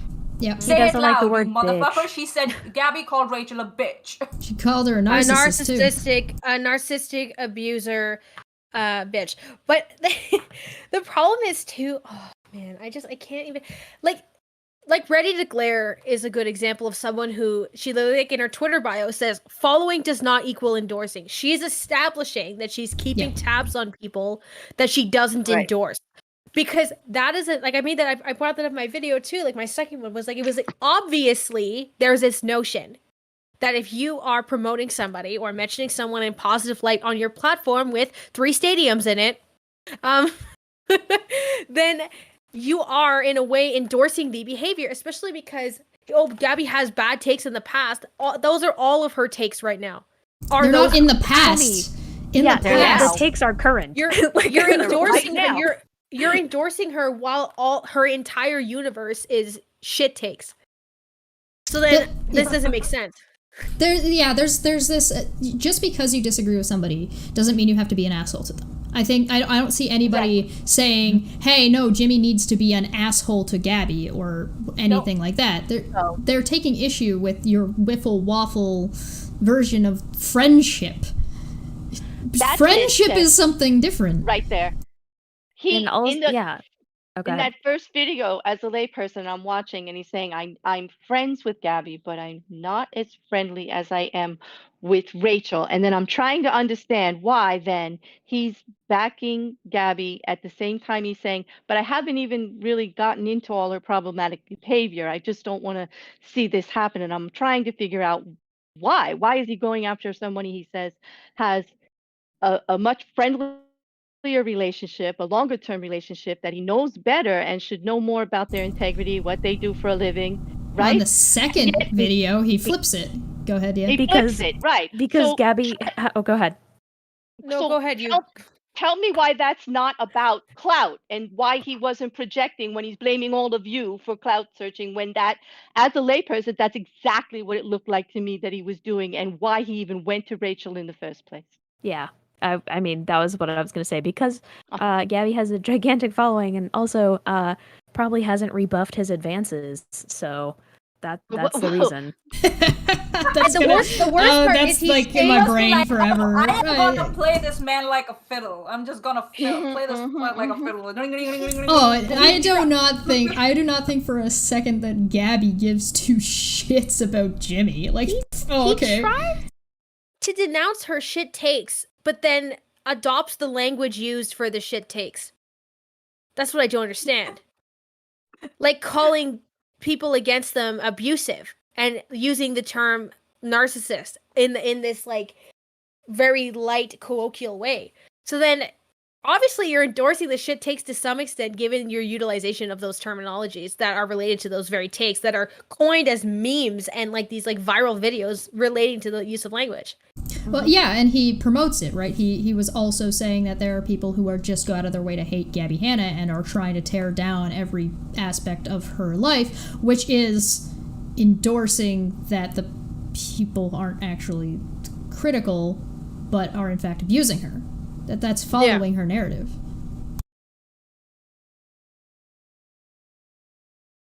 What do you guys think about the take that, so I saw on Twitter, I haven't confirmed this because I have no real way of confirming this, of somebody saying that Jimmy has checked out and has checked himself into a hospital on suicide watch, and saying that people need to stop talking about this now because of that. No, they don't have to. They can still discuss what they want to. Sorry.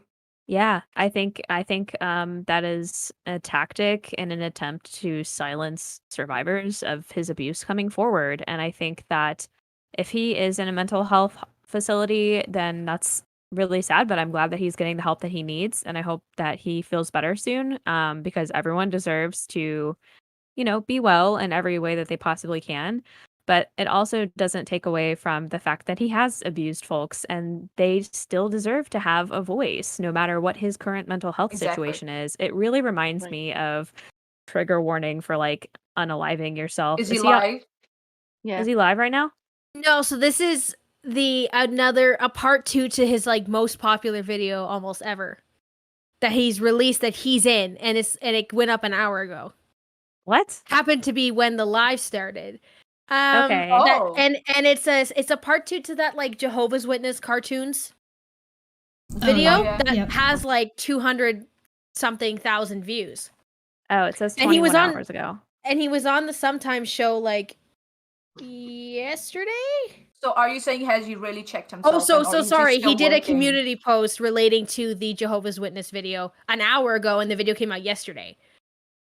So Okay. there was only like 2 days that he was out. Cat in Well, the chat makes a regardless- good. Cat in the chat makes regardless a of really good however point. long he. Yeah. Oh, sorry. Go ahead, Chesh. I was Sorry. just gonna say, Cat in the chat makes a good point. It says his mental health is important, but not our responsibility. Go ahead. Yes, yes, yeah. exactly. And it reminds me, I mean, I was going to say trigger warning for unaliving yourself, but Yeah. a couple of things I'm reminded of. First, of partners who threaten to unalive themselves when you try to leave them because they're abusive, and that's manipulation. And at this point, I just want to be like, well, how? Like, what's your plan? Let's talk about it. Let's evaluate it, because I'm not afraid to have that conversation. Second of all, I'll tell a quick story when I used to work in crisis.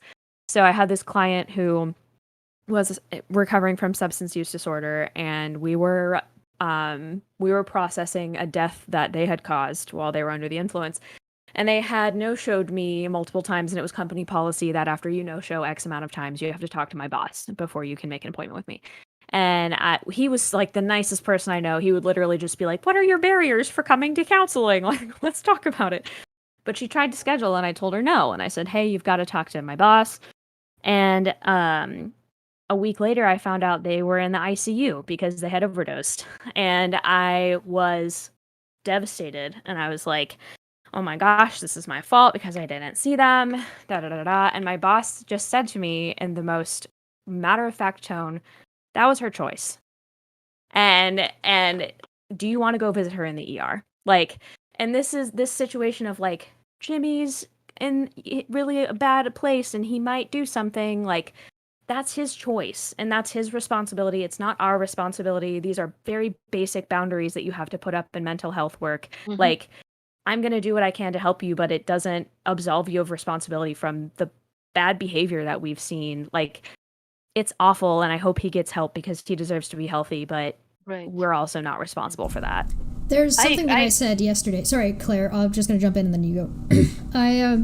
Something I said yesterday had to do with, well, if he's in the hospital, he's not going to be on YouTube, so he's not going to be able to see any of this when he's not in a good state to see any of it. So that means that people ought to now take the opportunity without having to worry about his mental health at all, because we're all aware that he's removed himself from the situation. So if you've got something you want to say, this should be the opposite. Now is the time to do so because he's in a safe place and out of the sphere, so you don't have to feel guilty about whatever you're saying might hurt his feelings. Claire, go ahead. My point would be is that he's actually put himself out here for everybody to Yes. look at what he's doing and to have their voice and some constructive criticism. And I use the term constructive as to be not abusive. Some of the stuff you'd have to admit that we've seen has been a little over the line, and I would never support any of the death threats, the absolute name calling and harassment, the type of criticism that doesn't actually have a point if you have to say the words bully and this and that or put some kind of label on it. You're not really making a point. You're just being abusive. You're being an internet troll, so to speak, or just taking advantage of somebody because you don't like what they said. I'm not for any of that. I do think they should be allowed to have their voice and continue the conversation. He doesn't have a right, based on anything he's going on right now with him as a YouTuber. He has put himself out there, whatever his mental health state is, whatever his personal problems are, whether he is going to label some of it due to neurodivergency or anything. He's put himself out there. He has a responsibility to take some of it back in. It's the internet. I mean, he's on the internet. You can't shut the door once you open the door on the internet. You're there, and just the people that are actually being really, really abusive. And I've seen some tweets that are so far over the top and are threatening and this and that, not only to Jimmy, but to people that might just say, hey, let's just take a step back. And they're getting like slammed. It's a both ways thing, right? It's like there's nothing to say that Jimmy's fans aren't going to leave hurtful comments to these creators. There's nothing to say because you can only control your fan base so much. And that's certainly, like I said, it brought a girl to tears. Yeah. Right. And I'm sure you guys have hate comments on the back of yours. Like his fans are doing that too. That's not what we're supporting. Just like, constructive criticism. Allow that so that less of this actually happens, less of this fury actually happens. I'm Yeah, and the totally reason- fine with troll comments most of the time too, especially if they're Yeah. funny. If you want to tell me I'm stupid or I have a 62 IQ, I don't care. Someone told me I was fat the other day, and I And was you like, pinned "Whoa, it! what?" And you pinned it! Someone should have told me. Damn. Like the reason why I put out the video, the second video especially, was because I knew that I could handle it. Right? It's like I have that awareness that I'm like, okay, well, I mean, I always like test the waters, you know, and then like, and I even outlined, I think it was like one of the podcast episodes or whatever. I said like, I will condone, and I even laid out what do I condone and what do I not condone. So if someone calls me something terrible, I'm like, whatever. But if you go in and you're trying to attack other people whose mindset I don't know where they're at, then you're banned from the channel. So like I'll feed out people like someone like one of Jimmy's fans attacking people in my comments because I don't know where they're at, but I know where I'm at. So I will leave the comments open for anything towards me. Right? So Yeah, and that's such a personal creator thing that when you're going to create, when you're going to put yourself out there, you need to be prepared, especially these kinds of discussions that we're having is going to open the door for people to accuse us of a lot of things that we're not saying. Right? A lot of things to say that, oh, well, you're saying this is okay, or, but over here you said that this was okay, or, oh, this creator has turned off comments and they should have to listen to abuse. There are lines that some people are going to be, I don't care that Jimmy decided to turn off comments, because there's a really big difference between turning off comments and deciding, like, listen, I don't want comments on this video for whatever reason, even if I think the reasoning's bad. I'm not offended that he decides to do this. But there's a big difference between turning them off as a fuck you to everybody and also you're individually telling people on a very personal message, go fuck yourself, and blocking them. And again, this isn't a one-off time behavior. He's been doing this for 2 years. I called it the toddler Twitter tirade. That's why That's I really that's good. my I like that. boyfriend is. I was like, yo, this man is on a toddler Twitter tirade, like, and Tantrum. yeah, and I just don't understand how you can, like I said, even the people who have left me the worst comments, I don't really have any like disdain towards them, because I'm just like, you disagree with me and you have a different way of projecting that, you know, if you're not being like inherently, like I said, hateful or racist or any of those kinds of things, it's like that's just how the cookie crumbles, and I'm not gonna like, you know, put them on blast publicly like that. Yeah, well, the rules I tend to have in my chat, my mods know this, is like, if there's somebody in here trolling, let them go as long as you and the chat are having fun. As long as you and the chat are no longer having fun and this person has become harmful, out they go. Yeah. That's like along the lines of how I moderate my comments, is like, if you're hurting somebody else, especially because I don't know how much they can take, then that's when I will block someone from the channel. Or like I said, if they're just like leaving out this like generalized hateful message that other people will be able to see, then I'm like, gone. Yeah. We are coming... Oh, sorry, go ahead. Oh, I was just gonna say, like, this is one part where I'm like, can't relate, because I've got some intense rejection sensitive dysphoria, and I always say, I like have said that at the end of my videos. I'm like, don't leave me mean comments because I'll cry. But like, I do be hitting that ban hammer hard. But you've set that like, expectation. Yeah, true. I guess I think he was just trying to shut down conversation that he didn't appreciate, but.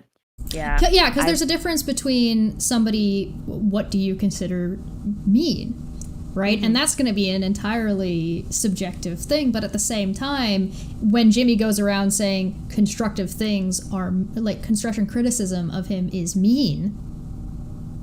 Yeah, that's not valid.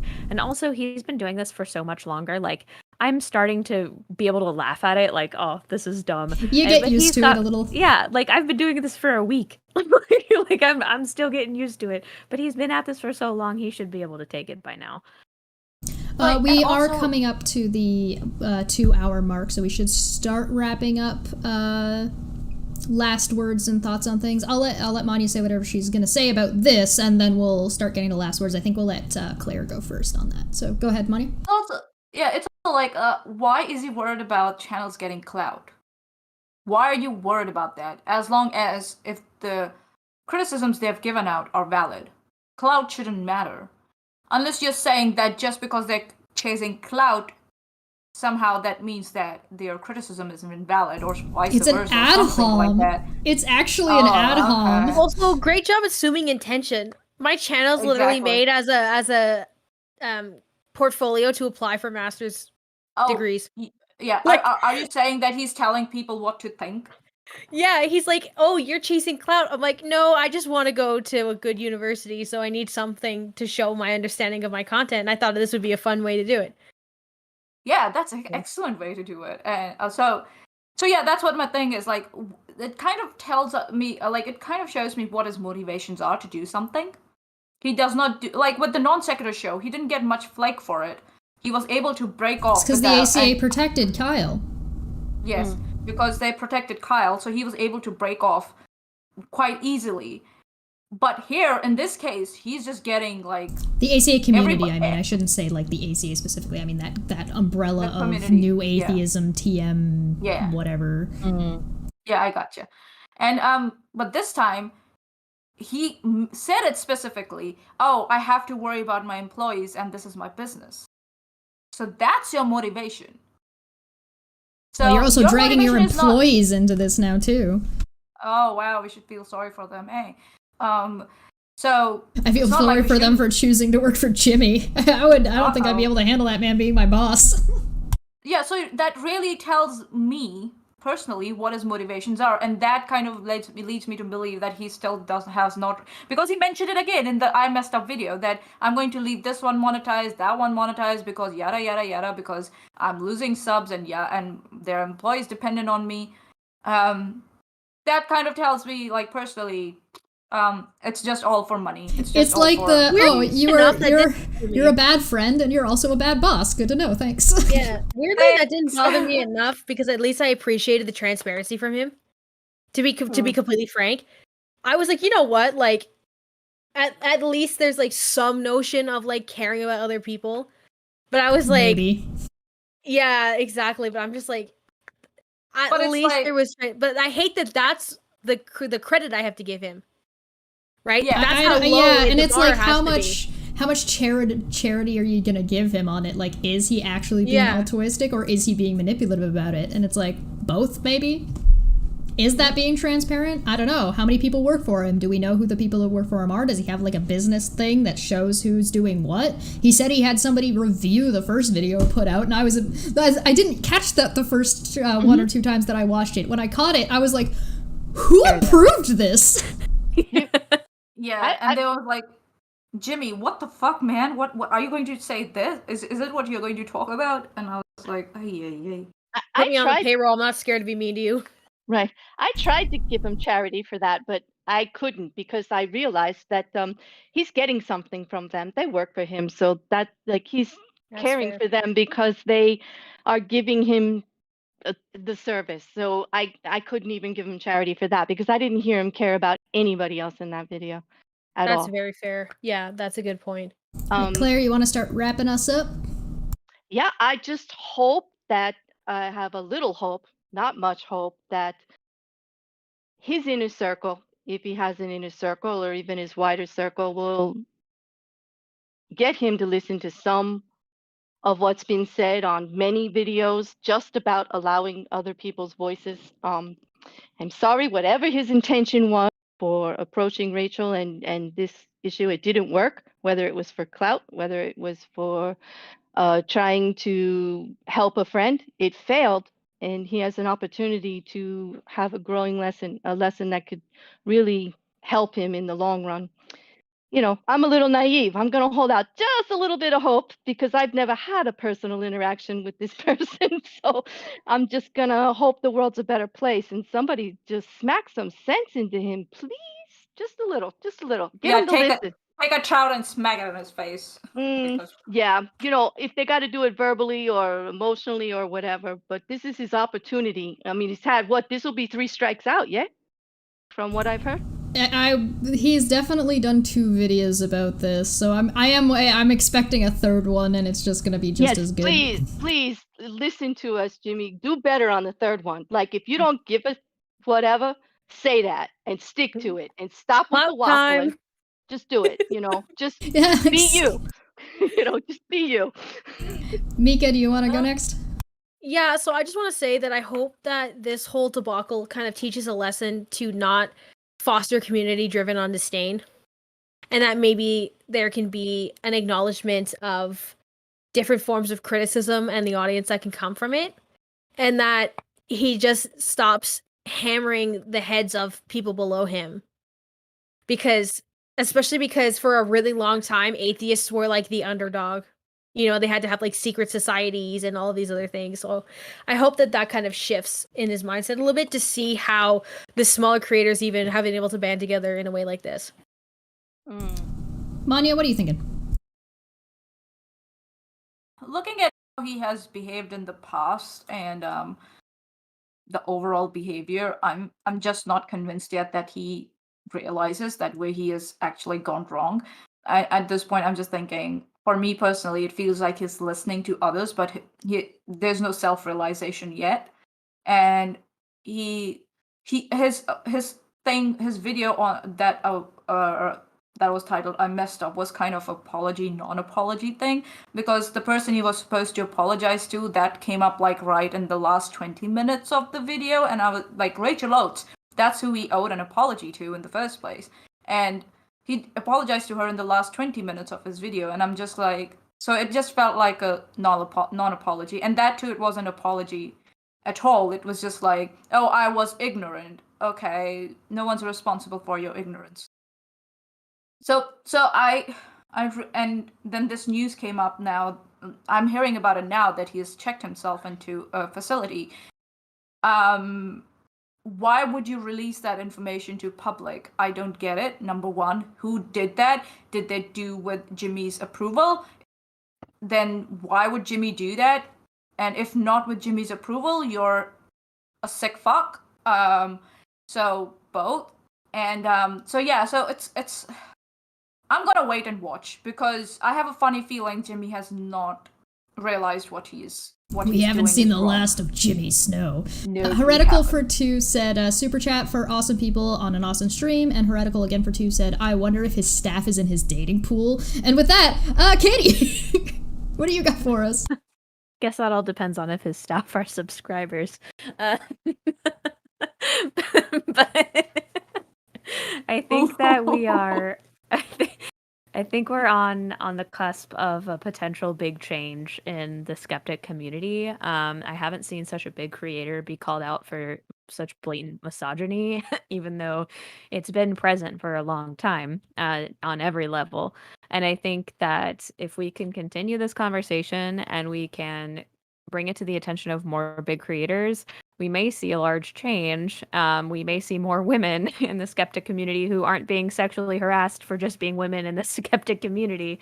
I am hopeful, and I am hopeful that this will also bring up a larger conversation about the importance of power imbalances and consent and all the stuff that I will nerd out about over on my channel. But I'm hopeful that we're on the cusp of something bigger than just Jimmy Snow sucking ass. I'm hoping that we can make something bigger and more beneficial from this than just that. Yeah, I think that touching on that, that's what this show for that time of the month was always meant to be. It was supposed to be bringing more women together to be able to talk and promote their own conversations. And I'm really glad I was actually able to bring it back around. And hopefully we'll be able to have more. I've loved having everybody on so far. You guys have been amazing. You've been funny. Women can be funny too. And it's always good to be able to try and have these conversations. I'm also disappointed. I was disappointed in the ACA 2 years ago and that community of people that were all these skeptics and people who were so against the church taking advantage of people monetarily, or against people that were frauds, or against this and that, like all of these, things that are bad, but none of them said a word about Kyle and what had happened on the Non Sequitur show. Now we've got a whole lot of silence from a lot of people who've worked very, very closely with Jimmy, to the point of, taking over their shows. Jimmy said this thing about his dog. It pissed me off. I brought it up yesterday. I'm going to bring it up again because it pissed me off. And he said that people are coming for every aspect of my life except for my dog Dexter. But now that I've brought it up, they're going to come after Dexter. Jimmy deals with and talks to people and brings people on his shows and things that he's been on and around that go around telling people that I have sex with my dog. Shut the fuck up, Jimmy. Also, Yeah, like, also- the line is literally based on humiliating people. Yeah, The line makes me cringe. I can't watch it because it's just going, oh, we found tiny thing to nitpick on, roasted. And I'm like, okay. Also, doesn't he make his dog? Let me take this ingrown hair and try and pull it out with my nails. Like, you know, that's so low the line is. Doesn't he make his dog poop in the shower when he doesn't feel like taking it downstairs? Like, What? Oh, that's yeah, No, she's right. She's right. She's right. I Yep. saw that and I was like, bro, what? yep, that's straight up abuse. Can't do that. That's real shitty. Like, if you're So, ill, like, I'm chronically ill, and if I can't do something like that, hire someone like, to if take they- care of your a animal. friend. well, I was literally gonna say, like, or I'm sure, like, there's, like, some sort of neighbor, or the partner. Jimmy's got so many Hello? fans. Just send out a tweet saying, hey, I'm really sick. I need somebody to take care of my dog. Can one of you guys swing over? Yeah. Okay. That's the What a dog great- note I'll leave on. Anyway. Oh, yeah. What a Yeah. great way to end on. We'll see you guys next time. I hope to see these Hashtag. lovely ladies again. Please go and subscribe and go check out their channels. They are fantastic. They have been fantastic. I'm sure they will continue to be fantastic. We will see you guys next time. I can't wait to find out what the hell we're talking I about don't have a next. channel, though. Oh, I'll make no. more Thanks videos for when I'm having not Try doing the channel exams. if you want. all at once. Okay. All right, that's a perfect way to end. Dog that We'll- doesn't shade in the shower. Yes, it was. Oh, Thank you, yay! We'll talk to you guys next time. Have a good day, everybody. Bye. Good night, all. Bye. Ba-da-ba-da-da-da-da-da-da-da-da-da.